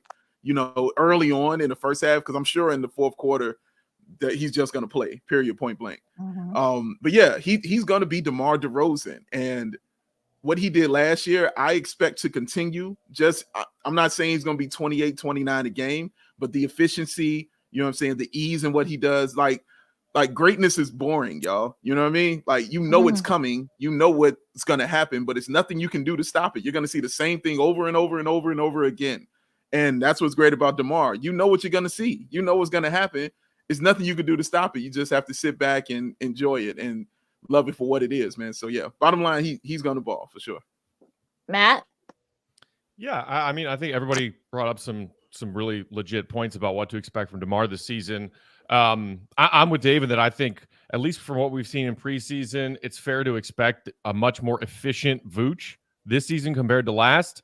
I don't think it'll take too much for him to bring up his three-point shooting, but also just his efficiency overall. He missed a lot of good, easy looks around the rim last season for seemingly no reason. So between that and having a healthy Zach, as opposed to like a 65% healthy Zach at the back end of last season, you can expect more balance and not as much to be on DeMar and DeMar's shoulders squarely. And then the other thing I think, to take Ricky's point a little bit further with, hey, maybe we try and bring DeMar's usage and his minutes down just a little bit this season compared to last, is I don't necessarily think you could take Billy Donovan's preseason rotation decisions as gospel for what's to be expected in the regular season, but we did see him kind of go away from relying on a DeMar plus the second unit, part of that staggering end of first quarter into second, same thing, third into fourth, that we saw so much of last season. And those 5-man units where it was DeMar and 4 bench guys were really tough to watch, especially once everybody on that bench unit went ice cold and couldn't knock down a shot. And it was just 4 guys standing around watching and hoping that DeMar got him a bucket. So maybe we see less of that if the second unit is actually a bit formidable than the one we had last season. And as underwhelming as they were, I think the additions of Dragic and Drummond can improve that second unit. So maybe we get that and need less of DeMar. But like Dave said, it's still going to be, when do the Bulls desperately need a bucket? Get the ball to DeMar, because you saw it in preseason. He still has that elite level footwork that allows him to get to his spots and knock down those mid-range looks in just insane efficiency. It's either that or he's getting to the free throw line. That's still the best weapon the Bulls offense has. Yeah, and to piggyback off your point, Matt, I think that Vooch, I'm sick of having to defend Vooch to Bulls Twitter. I'm hoping, he looked really good. He's bulked up a little bit. He's lost a little bit of weight. So hopefully we can get that efficient Vooch that we saw when he was in Orlando. And hopefully I won't have to yell at Bulls Twitter to sort of like, leave the man alone. So hopefully, Vooch can shut me up in that respect. Yeah, so what do you think? I think DeMar DeRozan is going to have a good year, just like Ricky said. Hopefully you can monitor those minutes, especially throughout the year, to keep him fresh, because last year, as I mentioned, he started to get fatigued toward the end of the year. Of course, they were dealing with injuries all throughout the roster, particularly with Zach LaVine, of course, Lonzo Ball being out. But I expect DeMar to have a good year, another all-star season. Will it be the same as last year? I doubt it, but I think we'll get some taste of that throughout the year. But as long as he's fresh and plays the majority of the games, DeMar should be fine. And like we said before, if DeMar DeRozan plays up to his potential, this especially going down the stretch, that helps out Zach LaVine. We said this last year before the season started. DeMar DeRozan wants the ball, and that's great. It's going to help out Zach, and it's going to trickle down to the rest of the guys as well. Yeah, and they're worth at that too for DeMar. I mean, 33 years old, the man's still playing at a high level. So hopefully we can, see just a smidge of that. He doesn't have to be like the whole thing, but just a smidge of what we saw last year. And I think the Bulls will be right there, and the Bulls will be in really good shape. Let's talk about the younger guys for a second as we're doing our Bulls part of our Bulls NBA panel discussion here on Second City Sports on Sports Zone Chicago with Joshua Hicks, Ricky O'Donnell, Matt Peck, and Big Dave Watson. Matt, I'll start with you. Let's talk about Io and P. Will. There's a little, of course, early part, Ayo's gonna get to start tomorrow. P. Will still struggling a little bit, because of injuries and such. They both are bulked up. So who do you think will have that edge to be that part of that first unit? Well, I mean, right now, those signs point to Io. I don't necessarily think that Javonte in 3.5 preseason appearances, outright won that starting spot away from Pat. And we heard Billy Donovan talk after the first game when that switch was made that he thinks it could be beneficial to Pat. And I think a lot of people saw what that looks like with Pat maybe having a bit more confidence coming off the bench and having opportunities where he knows, hey, I'm actually one of the bigger threats on the court right now because I'm not just out here sharing the floor with Zach and DeMar and Vooch, 3 guys who are in their prime and all-star caliber scorers. So I always thought that expectation for Pat to be a guy who, like, Bulls fans want to take 15 shots a game and score 20 on some nights. It's like, if he is in that starting unit, that mathematically just makes no sense. Whereas, I mean, Ayo subbed in and took that starting job because Lonzo went down midway through last season and thrived. I think you did see Ayo kind of hit that rookie wall towards the end of last season. I think some teams also got a little bit more prepared for Ayo because they actually finally had some film of his that they could scout leading up to those matchups where he just kind of came out of nowhere in that first handful of games that he played. But so I would say, you know, across the board right now, it looks like Ayo is firmly cemented as a guy that's going to be in that starting lineup until Lonzo gets back, when that day ever comes midseason. And Javonte earned that spot in these preseason games. He truly did. Not to knock Pat, but I think it might actually be beneficial for all parties involved if right now Ayo is a starter and Pat's coming off the bench. And, you know, as my guy Big Dave here loves to say, Billy Donovan, since taking this job, has never been beholden to any lineup. That could easily change. And it could change in game 3 or it could change in game 30. We won't know. But right now, I think Billy's confident with what he found in preseason. Dave? Yeah, I mean, clearly it's Ayo. I mean, he's won the starting position as a point guard. I thought he would be the point guard when the idea of who was going to start came up like a while back. And he just kind of went out there and he did it. And it was very seamless, actually, for him to be in that starting lineup. I just like watching him first try to set everybody up and then got his.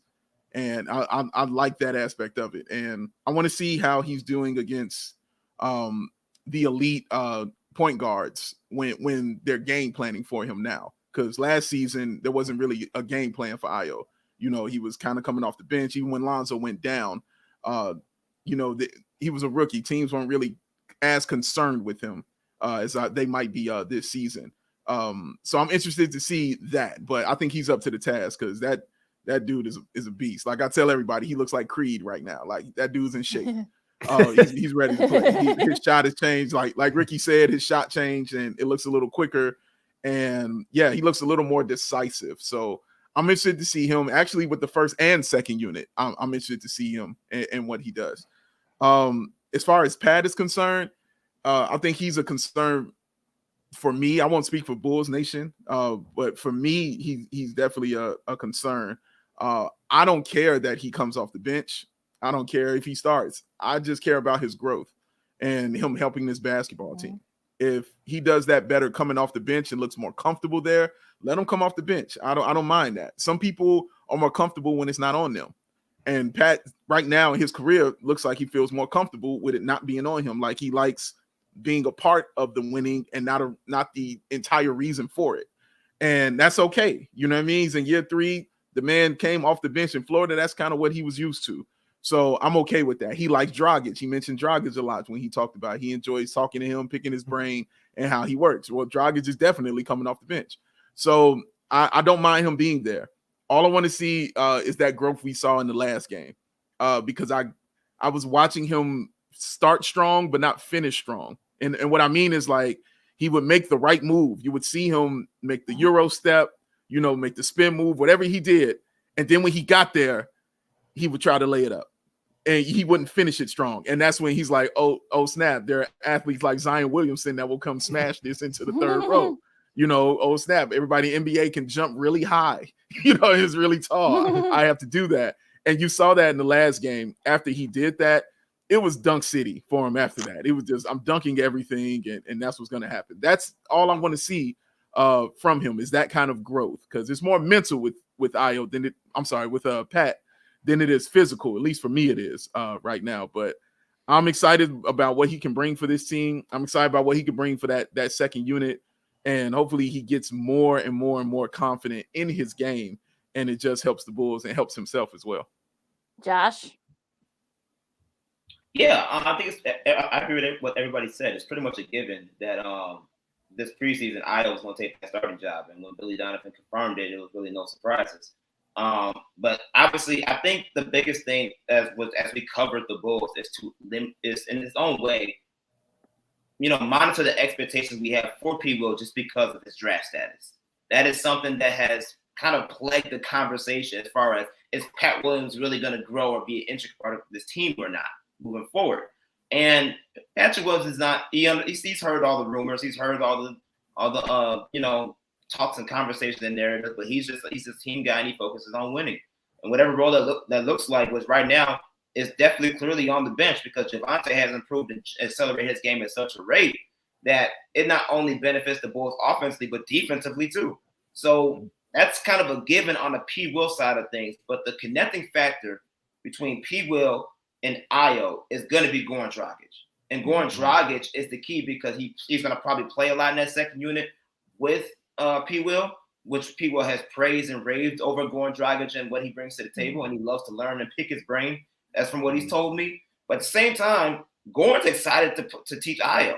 Goran's told me that, Ayo's a hard worker. There's some things he has to work on, but with the fact that he has that tenacious activity and he's coachable, he loves to work with those young guys. And Ayo being that main guy for him now as a starting point guard, that dynamic is going to improve. And we even saw in some of the preseason games, Billy actually played Goran Dragic with Ayo on the court at the same time due to Ayo's versatility and actually aiding Goran Dragic more on the defensive end, where Goran doesn't have to guard the best point guard of that unit. That's where Ayo's versatility is going to kick in such a different way moving forward throughout the season. So Goran Dragic is going to be the key to the development of both Ayo and P. Will. So the positions of where things are starting out now isn't surprising to me. It's a matter of the dynamic of that specific player who is not only going to be working from Goran Dragic's perspective, that's not only going to be working with Ayo and developing point guard skills and helping him develop that side of the game, but also Patrick Williams, putting him in a spot to score effectively and being able to figure out that pick and roll side of things, which is something P. Will never really had to do, even coming in from Florida State. So I think that's really the dynamic that I'm really paying attention to between those two, is how those two play with Goran Dragic and how Goran Dragic develops both of those players. And he'll be playing with a lot of those guys the most. Ricky? Hey, y'all hear that flex by Josh though? He was like, okay, "That's what P. Will told me. That's what P. Will told me." You know that flex by Josh? That's how you do it, man. That's how you do it. That's how you do it. Ricky? Dave. My man. Yeah, I think that just like Javonte is more set up for success in the starting unit because he doesn't need the ball to impact the game. He's like an A+ athleticism guy, an A+ hustle guy. And when you got three high usage stars in the starting lineup that everything's built around with DeRozan, Levine, and Vooch, what you really need out of that fourth spot is just someone who can impact the game without holding the ball, because you might not get the ball a lot playing next to three guys who could put up 30% usage rates. Yeah. So I think that's always been Pat's problem, to be honest. Like, it's easy to reduce it down to like Patrick Williams needs to be more aggressive. But really, they want Patrick Williams to play like he's Mikal Bridges, where he just spaces the floor, hits a catch and shoot jump shot, never really gets to like dribble or get into a rhythm as a creator. And I think that Pat's going to be in a better position to go against second units in that regard. Like, I want to see some lineups with Pat at the 5 and Javonte at the 4. Like, I think every team needs a good small ball approach. And if the Bulls could do that, like, that team's very switchable. I think it could force some turnovers defensively. So I'd like to see some of that. And then 2, I just want to see units led by Levine and Patrick Williams in terms of the shot creation in the playmaking, because I think like if we're going to knock DeRozan's minutes down just a few this year to save him towards the end of the year, I think it makes more sense to like let Levine carry the bench units and to have DeRozan sort of to have Patrick Williams sort of play the role of DeRozan on those second units. So that's what I'd say about that. And then in terms of Ayo, looking into Ayo's stats, one thing I noticed is that he was absolutely filthy as a mid-range shooter last year in terms of his accuracy, but he didn't attempt many mid-range shots. And when you think back to his college career at Illinois, he was an assassin as a scorer from the mid-range. So I want to see Io take more mid-range jumpers. You don't usually hear that from nerds like me on basketball preview podcasts. But, Io per 36 minutes last year, 11 points a game. That's like if you prorate his stats to play 36 minutes. Okay, if Io's going to play 36 minutes, he's got to put up 17, 18 points a game, I think. And the best way to do that is going to be to look for his own offense a little bit more. We know he's good at getting to the hoop. His three-point shot looks improved. I don't think it's really going to be a strength of his game. I think it's going to be like, okay, maybe he'll take 3 or 4 a game instead of 1 or 2, which is important. And you exfoliate that over the course of the whole season, and it can definitely be a meaningful factor. But I want to see him hunt his own offense from the mid-range a little bit more because we've seen him do it at Morgan Park at Illinois. Like, he's really good at it. He was really good statistically as a mid-range shooter last year, just didn't take enough. So that's one thing I'm looking for out of Io. But yeah, I think hopefully Io and Pat, they can both make big strides this year. That'll set the Bulls up pretty nicely for the future. Sid? I agree with everybody about the assessment of Io DeSumo. Patrick Williams, after his rookie year, we talked about his injury, played the last 2 seasons. I want to see how he's strong defensively because we talked about it, Lakeena, last year, that this team struggled, especially in the rebounding department. I think Andre Drummond will do well in that coming off the bench, but I want to see P. Will set the tone, especially at the defensive end. We saw him do that during his rookie year. I want to see him take it up another notch this year as far as defensively is concerned. Anything he gives you on offense is a bonus at this point. But Dalen Terry, I'm looking forward to see how this guy plays. He brings that energy off the bench. I think Coach Donovan is going to ease him in and put him in situations to see where he's at, assess him where he's at playing wise. But one thing that Dalen Terry, I want to see him improve as the season goes along. He has to have some sort of jump shot because if he doesn't, he's not going to get that much playing time on the floor. The defensive is really what they've drafted Terry for. They remember he was all defense in the Pac-12, so I think that's going to be sort of the key here. Yes, I think the jump shots, and look, he's a hard worker. The man can work. I know Josh has probably seen it in the practice. Terry's right there, kind of like getting improve his jump shot. Getting tips from the veterans. So I think he'll definitely be right there, and he'll definitely improve in that realm for the season. Let's talk about NBA as a whole for a second. So many familiar names going to new places. Which name will have the biggest impact with his new team? Ricky, I'll start with you on this one. Wow, tough question. Which new face will have the biggest impact with his new team? So I'm thinking Gobert in Minnesota.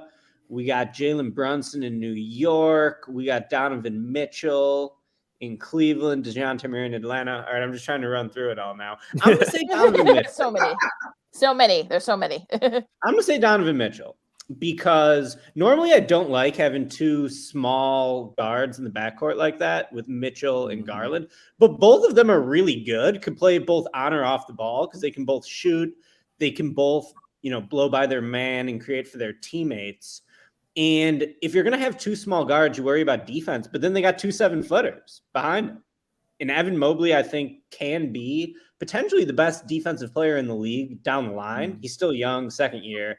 But I think he's got a defensive player of the year type ceiling. Jared Allen's just so good. How they got him for basically free is ridiculous. So I think the Cavs could be pretty awesome. Obviously, they have a hole in the lineup at small forward. They're in a similar spot to the Bulls where they took Isaac Okoro, number 5 overall in that 2020 draft, 1 spot after Patrick Williams. He's not living up to his draft status to this point, but he's really good on defense. He just can't shoot at high enough volume to it's honestly a very similar situation to Patrick Williams. He just doesn't really, his skill set doesn't really fit the team's need. But if he can improve that jump shot, he could be a good option. They got Seti Osman. They can make a trade. They still got Kevin Love. They can maybe play some big ball lineups like they did with Markkanen last year. So I like the addition of Donovan Mitchell for the Cavs. I understand why some people have some skepticism about it. In a vacuum, I think Mitchell's a little overrated. He's not a top 15 player. He might not be a top 20 player, but he's definitely a top 30 player, I think. And that's a pretty good piece to add to a team that was already super solid like the Cavs were. So, yeah, I'm going to go Mitchell. I think Cavs are going to be good this year. Josh? I'm going to France with Rudy. I'm going to France with Rudy because what Rudy brings to the table opens up the floor so much for Cat Williams to go nuts next year. Cat Williams struggled playing at this play. He's not really a center. So he, playing that 5 position limited what Cat really can do. Now that you've got a 7-footer who specializes in rebounding and defense, doesn't need the ball much on offense, and you can move Cat to the 4 position as a stretch 4, putting him in a pick and roll consistently now or pick and pop situation with Anthony Edwards. That is scary for the Western Conference to go through. And not to mention, you still got D'Angelo Russell coming off the bench. So therefore, you open up your offense that much more while bolstering your defense at the same time. And I believe this is going to help excel Minnesota to where last year they played the Memphis Grizzlies pretty much up to, I want to say, 6-7 games, real close in the playoffs. They can actually have a chance now to take that next step and at least make the second round. And I think the presence of Gobert combined with bringing them to the Minnesota Timberwolves and combining that with Cat Williams' development and Anthony Edwards, who's one of the most prominent young scoring studs in this league, he's arrived and he's ready to take the next step. So I believe that Gobert trade really, it was a lot. I'm not gonna lie, they gave up a lot for this dude, but he brings that much more to fill what Minnesota lacks so much. And I believe that's going to take the Minnesota Timberwolves to the next level. Dave? I completely agree with what Josh said. That's where I was going, was Gobert. I believe in a lot of NBA rules, and one NBA rule is if you have 2 really dope 7-footers on your team, you go to the playoffs. That's what it is. And I mean, you got Karl Anthony Towns. Regardless of how you feel about Karl Anthony Towns, he's dope. Like this dude is a 40 and 20. All right, he can get you 40 points and 20 rebounds. He can do that. You already know what Rudy Gobert is going to bring you. You saw how good Minnesota was last year without that. And a lot of that definitely had to do with Anthony Edwards. So I'm all about Anthony Edwards' growth and what is going to help that team, because that dude is special. When Matt and I went to the stadium and saw the Bulls play Minnesota, my God, that dude was unreal. Unreal, man. Like unreal what we were looking at. It was just a lot of, dudes, you see that? Dudes, you see that? Like it was just a lot of that going on. Like he was really, really special on the floor. So like Josh said, running those pick and rolls with Gobert, I mean, that's really what all Gobert does is set great picks and roll. Like that's what he does. And so setting those picks and freeing up Anthony Edwards for him, to have more space to do what he wants to do, using that quickness and that skill that he has, that's terrifying. And knowing on the defensive end, you have somebody down there who will clean up the mistakes that they're going to have on the defensive end, because they're going to have them. Knowing you have somebody down there that can clean those up is definitely helpful. It's going to hurt, of course, having those 2 big guys on the floor, like when they're running in transition or they're getting back on defense, those kind of things. It's going to affect them in that sense. But outside of that, man, like that's a really vicious lineup that they have in Minnesota, man. So I think Gobert is going to help them immensely.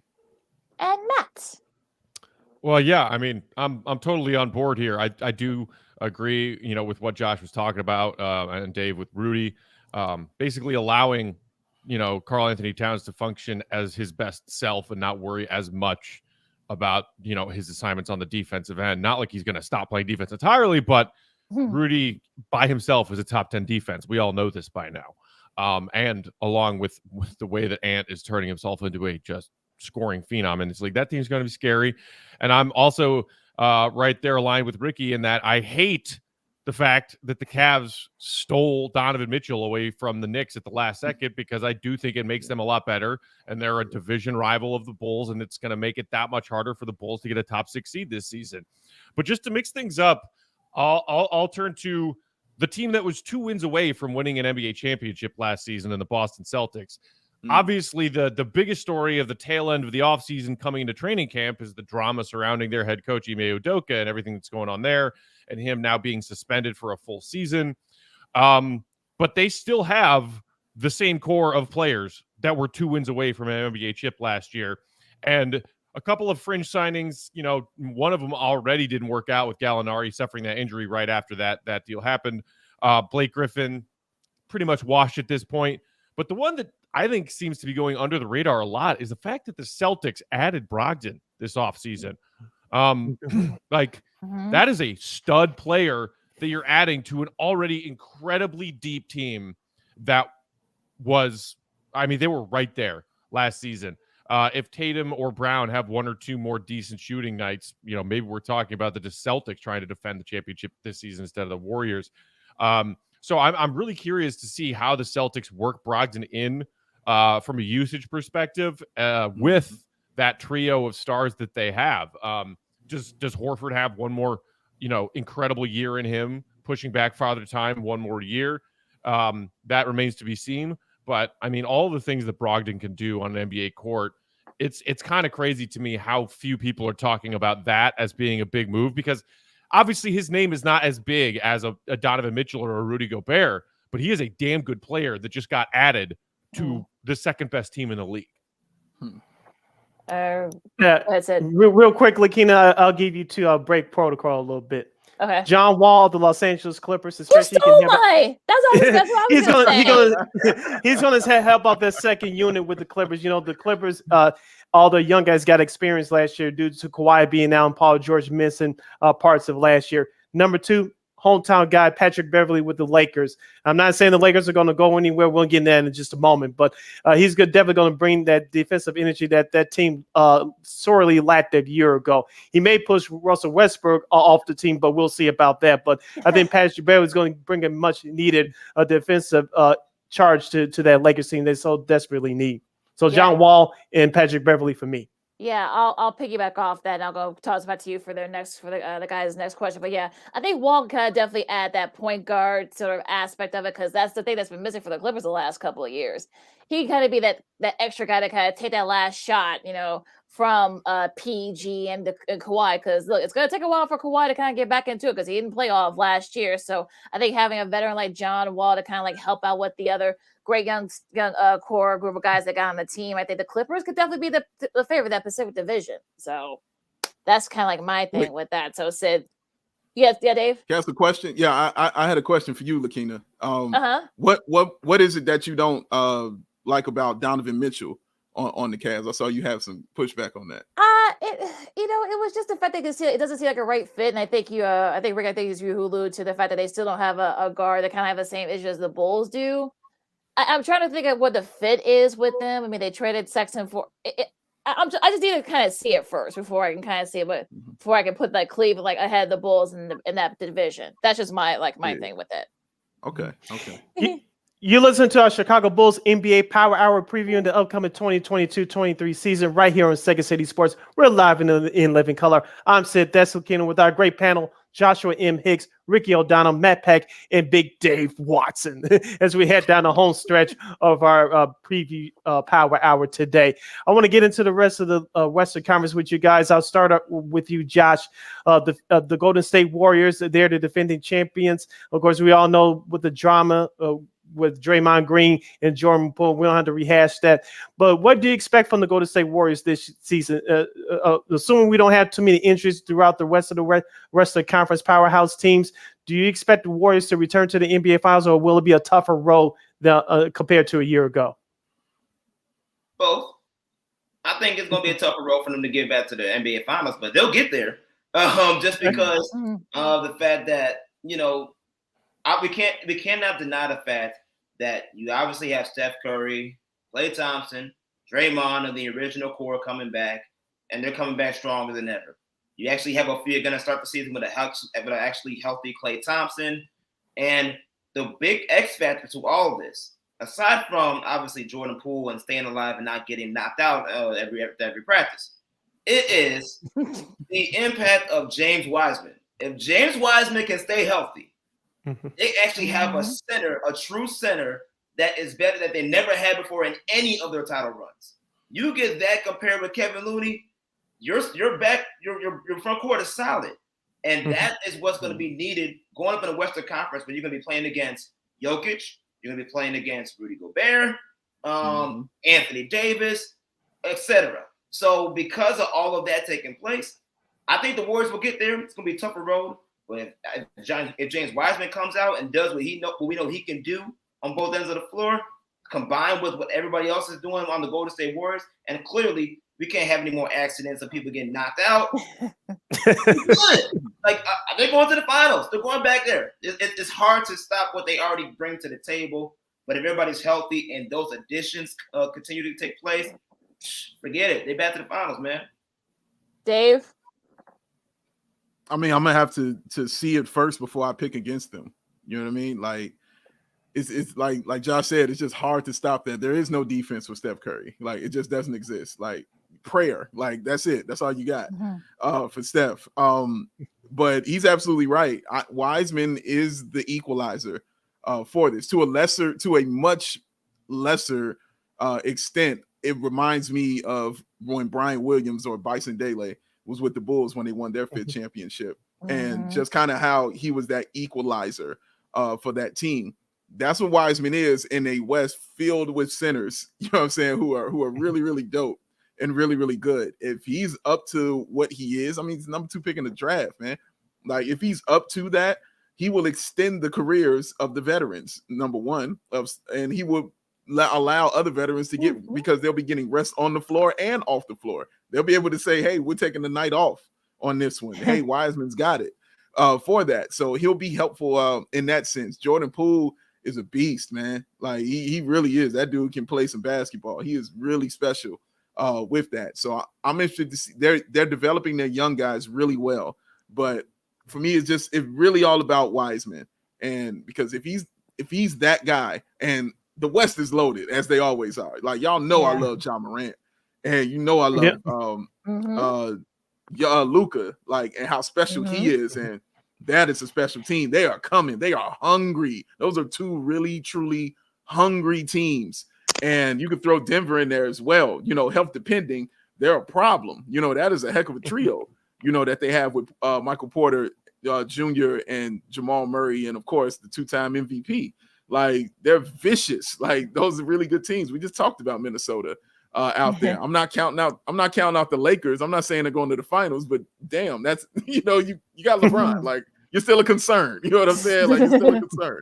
So yeah, but until I see it, like I'm still rolling with the Warriors, but it's going to be a difficult road, as it should be for a team that is chasing greatness at this point in time. So trying to chase greatness is really, really difficult to do. So it should be hard, and I'm going to have fun watching it night after night. Matt? Yeah, I'm with Dave. Now that we've seen them reclaim that throne, I'm with the Warriors until someone proves us that they're better. And, you know, my guy Dave knows this. I was screaming from any and every rooftop all of last season that people were grossly underestimating that Warriors team. It's like people stopped paying attention to the Warriors just because Kevin Durant left, and you know their 2 big stars, Steph and Klay, were both dealing with some injuries, and obviously also, you know, we touched on Wiseman. Their lottery pick that they got for briefly tanking was dealing with an injury also. But once they started to get healthy, simultaneously to Jordan Poole emerging as a legitimate 3rd scoring star level threat, Klay comes back and starts to find his form. It boggled my mind that people were like, oh, no, it's Phoenix. It's got to be Phoenix. Like, they're the better team. Or even if talking about dark horses, people would talk about Dallas or Denver or some other, even like Utah.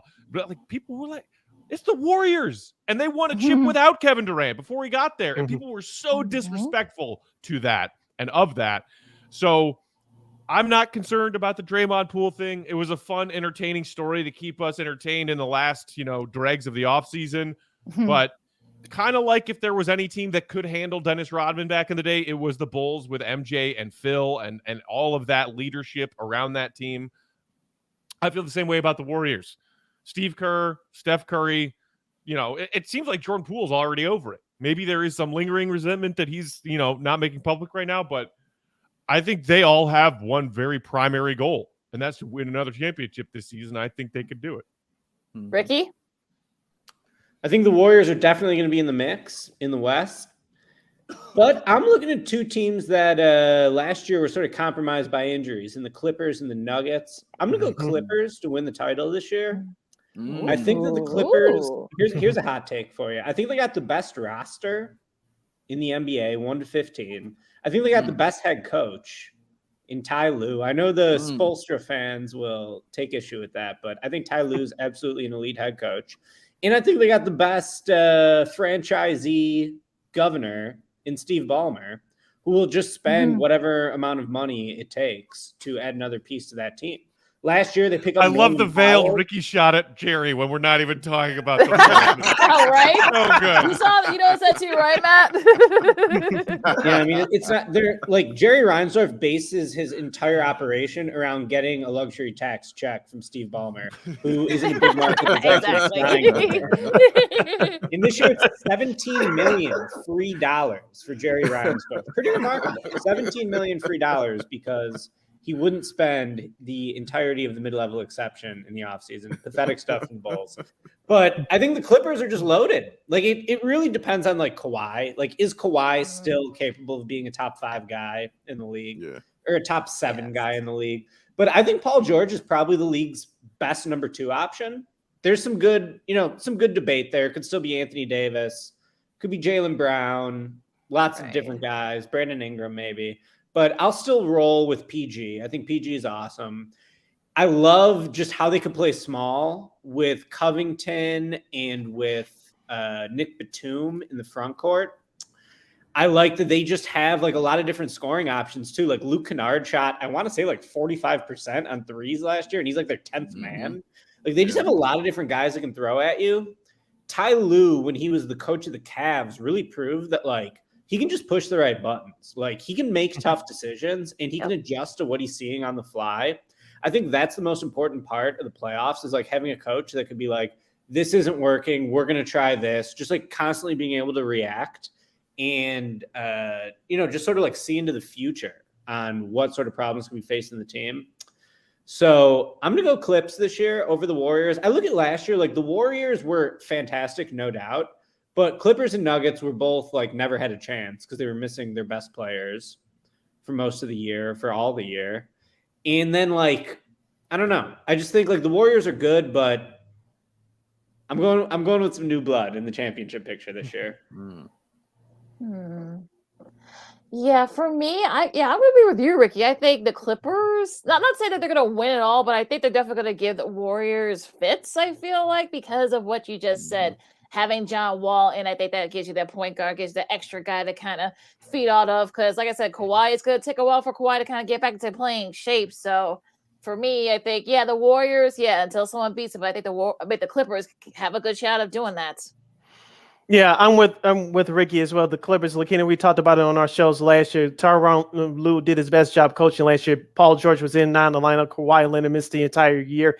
And if Paul George did not miss that playing game against Minnesota because of COVID, they would have beat Minnesota and they would have beat Phoenix. We didn't know at the time Phoenix was going through all the injuries and drama behind the scenes, i.e. Devin Booker's hamstring injury. But with that being said, I think the Clippers would have made a surprising run in last year's playoffs. But this is a new year. I think if both Paul George and Kawhi Leonard got to stay healthy for the Clippers to have a successful season. I think they'll get about 55 to 58 wins.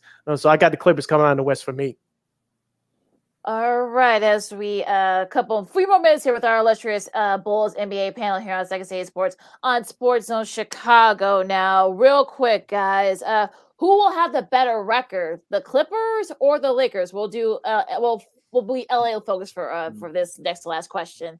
Ricky, I'll start with you. I'll go Clippers over Lakers. I'll go Bulls over Lakers too for more regular season wins, just to one up. So Matt lost that. Who was that, Josh? Yeah, it's time for the Lakers to get a haircut. As you can see, it's time for them to get a haircut. Dave? Yeah, Clippers for sure. Clippers for sure. Matt?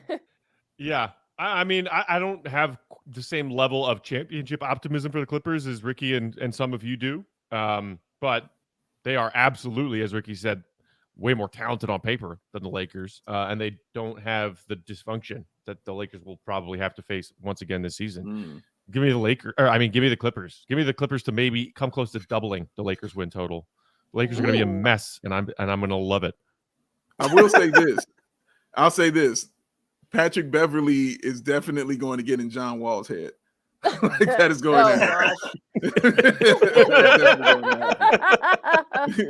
That'll definitely be interesting. I'll take the Clippers too. Yeah, same here, Clippers. Last couple of questions for you guys, and I'll start. Who's going to be the regular season MVP? I'll start. Paul George. Whoa! Ooh, okay. What? Oh wow! Out of nowhere. Wow, I'll Flaming. say yeah. Right? Right? I wasn't expecting that. I'll say Steph again. I'll say Steph. I think Steph, he got that demon out, finally winning finals MVP. I think he's going to win another regular season MVP. So I'm taking Steph. Matt, we'll start with you. I'm kind of torn between Giannis and Embiid right now. It's crazy that we haven't even really talked about the Sixers all that much, and they have one of the best, tandem of stars in the league, but with Embiid and Harden. I think people who have votes are going to be sick of voting for Jokic. Even if Jokic has another statistically dominant season, I don't see him winning the award a third time. Yeah. And I also thinking that maybe the Bucks are going to kind of try to pace themselves through the regular season. They've won a chip. They know what it takes. Their focus is going to be on being healthy come playoff time. But Embiid and Harden still, as individuals and as teammates, have something to prove. And I think because of that, you're going to see the Sixers win a lot of regular season games. And assuming he's healthy, Embiid will be dominant. So I'd say, with the add-on that assuming Embiid plays 63 or more games, 65 or so games at least, he's got a really good shot to win that MVP finally this season. Dave? Matt Thomas. No, I'm playing. I'm gonna go with Matt on that. I think it's Embiid's time for this to get this, but I will not be surprised if Jokic wins it again. I won't be surprised at all if he messes around and wins it again. But my dark horse for this though is Luka. Like, he's really my dark horse for this, man. I think he's gonna be in another mode this season for Dallas. Like in a second year under Jason Kidd, knowing how free he'll be and able to play. And having, having more help, what I'm saying, is definitely going to make it easier for him. And you saw that goon come out of him a lot in the playoffs, man. And, a lot of people thought, he was Skywalker. I kept telling people he's Anakin, bro. Like, that dude's a beast. Like, he's nothing nice. So I'm interested to see him, but I'll take Embiid, man, because if he puts up another season like he had last year, leading league in scoring as a center, like, come on. Like, you're gonna have to with the team that they have, because they're really, really good. So yeah, I'm gonna roll with Embiid. Ricky? Embiid's a good option. For the sake of being different, I'll change my answer and go with Steph. I feel like Steph was the clear frontrunner for MVP through January last year. Then he had a very strange shooting dip for a few months where he was only shooting like 34% from three.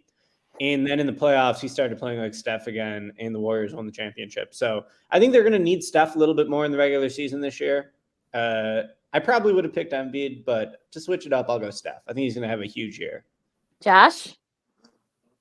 I'm going to join the hot take sweepstakes. I'm going with Zion Williamson as long as he stays healthy. Wow. Ooh, really?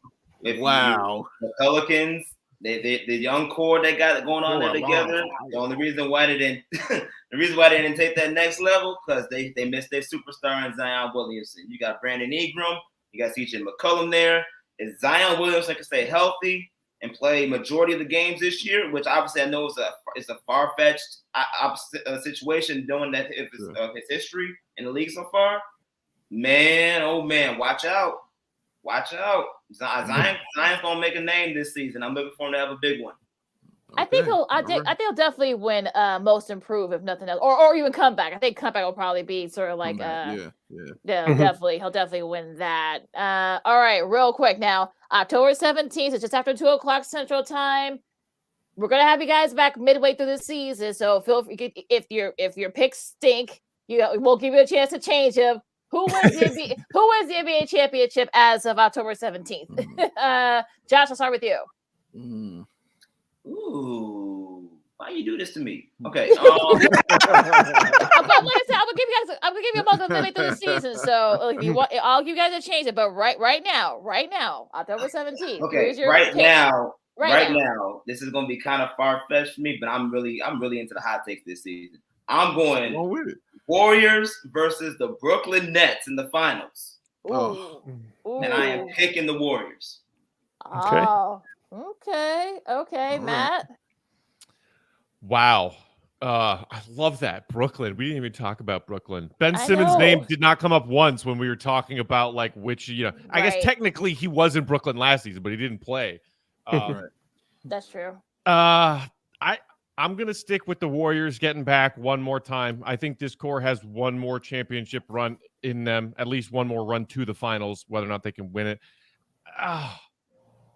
And I'm legitimately torn between Milwaukee and Boston right now. I don't believe in Brooklyn that way. I think that it's chaos upon chaos upon chaos, and it's just not going to work for them.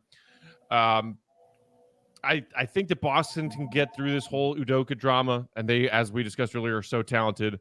The Bucks have been there before; they know how to get it done, and they have arguably the best player in the league in Giannis. I think I'm leaning Milwaukee right now, only slightly, and Milwaukee Warriors in the finals. I give a slight edge to the Warriors, so that's what I'll go with for now. Ricky, I'll go Clippers over Bucks. Feel like that would be best roster versus best player. I just worry about the Bucks. Like, they don't have much margin for error. We saw last year, Middleton goes down. Obviously, any team's going to be in trouble if they lose their second or third best player, but I just don't love the Bucks' depth. I feel like Giannis can carry them to a certain extent, but I just like the Clippers' depth. They just got so many different lineup combinations they can play, so many different pieces, and I trust Ty Lue to sort of push the right buttons. Dave? I'm gonna say Warriors getting there back to the finals. I'm torn between Philly and Milwaukee. Because Giannis is insane. But I'll say Philly. I'll say Philly, man. They're so complete. Both ends of the floor. They're really hungry, and they remind me of their hunger. Reminds me of the Bucks when they won their first one. Just their hunger and how much they want this. You think Harden's still going to be that hungry when they need a big game from him in the playoffs? I mean, do you think this is the year when Harden finally proves the doubters wrong about his playoff track record? Yeah, man, because it's not on him more this year more than any other one. Like, it's really not on him. Like, it's on Embiid, and him having a guy like Maxey with him also makes it easier for him. You know what I'm saying, to do what he feels like doing. Like, he likes being the guy with the ball that's distributing. You know what I'm saying, and getting everybody involved. Maxey is going to put buckets. Like, that's what he's about. And people are dependent on Harden for buckets. And Harden doesn't like doing that all the time in the playoffs. That's not his thing. So he can be selective in that right now with Philly. You've got nothing for Embiid, period, point blank. There's nothing you got for him. They're really stacked. And I just like how they are defensively. And so that's kind of why I give them that edge very, very slightly right now over Milwaukee, man. But it's a pick 'em, y'all. Like, it really is. Yeah, and I also have, with like Ricky said, I have Clippers over Milwaukee. I was going to pick a Boston, but I'm just not sure they're going to have enough at the end. They were the Hunters net last year. Now they're the hunted, despite what's going on behind the scenes. Philadelphia, Doc Rivers may be looking for a pink slip and a link card after this year. We'll see about that. So I'm going with Clippers over Milwaukee. Oh my God! I've been back and forth on this. Again, I'm getting a mulligan here halfway through the season. I'm gonna say the Clippers and Philly, and I think Philly wins it in 7. Now, again, don't take it at face value because I'm like, I'm giving you guys we're gonna all have a chance to change midway through the season when we come back here. So this is just for right now. Long NBA season ahead. So that's our pick. Sid, you have anything else before we disperse here? I usually don't like to tell others what to do with their shows or anything along that line. But before we close out, Big Dave, Matt, if you guys do not have Josh and Ricky on your shows, pre-game or post-game shows on CHGO, shout out to Will Gottlieb, who's doing a bang-up job, as the kids would say. He's doing a great job for you guys as well. But if you don't have Josh and Ricky on your shows this year, we know where you find you guys. LOL. We're gonna get you guys. Yeah. The Brits. It's been so much fun as always, guys. Thank you so much for joining us again for this. Of course, we're gonna do this midway through the season, around February, late January, early February. So you guys are coming back with us, to see how wrong we are with some of these picks so far. We're right around when Lonzo's coming back, right? Right, right around that time. Yeah, so hopefully we'll be up there too by that time. By the time Lonzo comes back, hopefully. So Josh, I'll start with you. Where can people find you? All your work, all your social media, and all that other great stuff. Find me on the Instagram and the Twitter at Josh M. Hicks Media. Follow all things Warr Media. We got some great stuff coming up, as well as my work that I will be doing with the Bigs. So check out for all that. Tell Terrence Eugene we said what's up, Ricky. Yeah, you can find me on Twitter at SBN_Ricky. Instagram handle, I think, is the same. So I'm there. I know my work at SBNation.com. He thinks clearly a regular user who Yeah, I'll say is he not thinks. 100% sure what his handle is. Yeah, I'll say he The thinks. social media darling. Yes. Yes, Giordano. Yes, he is. Dave. And just to say it, we definitely got plans. I'll say that. But Rick, we've already had Ricky on once before, but draft we got plans. We got plans. We said corrected then. Yeah, we own it. We own it. Don't worry, we own it, man. Trust me. We got plans, bro. We got plans. You follow me at Ball Sports, BAWL Sports. Check me out as the guy said on CHGO Bulls with Matt and Will and Mark K. Talking Bulls every game. We're gonna be there. Pre-game, post-game, podcast after the game. I mean the next day. We'll be on it, man. So join us for those things. It's gonna be a lot of fun. I am gonna be in real meathead mode for this first game. I can promise you that. I don't know about the rest of the game, but first game is it'll be meathead mode, seriously. So you might want to check that out for the pregame. But yeah, check us out there. Check me out at Ball on Bulls with my guy Chris as we do our podcast. We just had our guy Terrence from the Bigs on. That was the last great episode. Yay, Thank you, man. Thank you. Appreciate it, bro. Yay. So yeah, we'll be moving, but yeah, we definitely got plans for sure. Matt, last but not least. Bulls_Peck on Twitter. We are CHGO_Bulls, our team account. Make sure you're also following our guys, Will and Mark. As Dave mentioned, Will's at Will_Gottlieb. Mark's at MK Hoops. So stoked for a full season, our first full season with CHGO to get underway here with our great team. And because Dave didn't, I guess I can. I left it for you. Just a little tease. We got a pretty cool announcement coming up for part of our content plans this season that I think Bulls fans will be really excited about. I believe the official announcement will be coming on Wednesday, sometime before tip-off of their first regular season game. So stay tuned and make sure you're following that CHGO_Bulls Twitter account. Okay, so what's the number to get to? Yeah, so what's the number to get to get Matt to give up me for a day? What's the number? There is no number. There is no number in which I would voluntarily do that. And Big Dave, tell him to get off my back because I've been drinking my athletic greens for like 2 weeks now.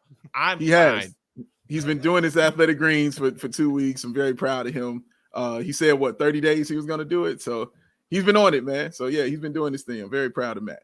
He's doing his thing. Proud of you, bro. Yeah. And actually the next milestone that we've already agreed to is when we hit 5K on that account. Big Dave agreed to wear his Tigers and Tukes outfit for a full post-game show. So I did. That's what people should be looking forward to. I would say I did that because I was drunk, but I haven't had a drink all year, so I can't use that excuse. But yeah, so yeah. Unfortunately, I'm gonna pull it off because I'm amazingly handsome, but I don't want to do it. But it's gonna happen though. We get to 5K. I'll put the outfit on. We'll do a whole show pre and post. I will rock that. I promise you. Oh my gosh. On that note, guys, thank you so much. Thank you so much for joining us today. As always, you guys, good luck, covering the team this season. Hopefully, we can have a top 5, 4 or 5 Bulls team this year. We can only hope. And you guys stay safe, and we'll talk to you guys later. Definitely. Peace. Thanks All y'all right, for guys. having See us. you guys. Good to see you All right, guys. y'all. See you guys. Thanks. See you guys. All right. Oh boy, Sid, Yeah, all right. this is why we do what we do, Lakeena. We bring you the heat, we bring you the excitement, we bring you the knowledge. That's why we love doing what we do. Bring you these great guests and these great panels on what we do. I can't complain one bit, Lakeena. Just can't complain one bit. Just a friendly reminder: the NBA season tips off on Tuesday, which is tomorrow. Philadelphia at Boston, followed by the Lakers at the Warriors. The Warriors will receive their championship rings. Both the games can be seen on TNT. And on Wednesday, October 19th, the Bulls will tip off their 2022-23 season at Miami against the Heat at 6:30 p.m. Central Standard Time. Hopefully our girl Alana Tekar, hopefully she and Matt and Dave, hopefully they all play nice on Twitter. Josh too. Josh, I'll say, hopefully all 4 will play nice, guys. Look, we're all friends here. Let's keep it friendly. Yeah. On that note, also a couple quick shout out to Luke Richardson, guys' first win, with the Blackhawks against the Sharks on Saturday. So, congrats to him. Hopefully those will be the first of many for him. Also, Hubert Davis at North Carolina, the men's team, they were voted preseason number 1 in the country. The AP poll just came out, and I believe Illinois is at 19, if I'm not mistaken. So I gotta go back on that. But college hoops just around the corner. It starts in a few weeks. You know how we cover it. We'll have the latest news for you guys throughout the college basketball season right here on Second City Sports. Lakeena, take us home. You can follow me at Keena McGee on the Twitter and at Keena_McGee on the IG. You can follow yours truly, Sidney Brown, on the Twitter and the IG at SidKid80. Once again, at SidKid80. That's SIDKID80. That's SIDKID80. Make sure you download that Sports Zone Chicago app today, wherever you get your apps. Make sure you follow Sports Zone Chicago on Facebook, Twitter, Instagram, and YouTube. Make sure you follow our podcast, the audio version, at Warr on Anchor. We are available on all podcast platforms, including the iHeartRadio app. And make sure you follow Warr Media at WARR Media on Facebook, Twitter, Instagram, and YouTube. And thank you very much in advance for your support. Like, share, subscribe, and tell your friends. Yeah, you better share this program to any and everybody you know, especially today's show regarding the Bulls and the preview of the NBA for the upcoming 2022-23 season. And also, don't forget, Sports Zone Chicago is now on Roku TV. Roku! Once again, look, whether you have a Roku TV on your smart TV or you have it on your whatever device you got, whether it's your laptop, one of these too. smartphone, MacBook, whatever you have, Chromebook, as like Sid has. So you check out our show, Sean and Maya, of course, the Smoke Fellas. Make sure you guys check them out tonight, and also What's Up Cuz as well. So I know the Smoke Fellas will be talking a lot of NBA, with the Bulls especially. So they'll definitely make sure you check out their show tonight, and all the other great shows that we got on here on Sports Zone Chicago. All right. For Lakeena, I am Sid. You've been listening to Second City Sports and Money Edition right here on Sports Zone Chicago. And we'll see you on Friday. Yeah, we'll say keep warm out there, folks. I know it's gonna be a little bit cooler. We had our first snow today, so I know that didn't make folks pretty happy. But look, if you're not getting vaccinated, wash your hands, be good to each other, and stay warm and stay safe. This has been Second City Sports on Sports Zone Chicago, and we'll see you Friday. Happy NBA New Year and go Bulls! Holla!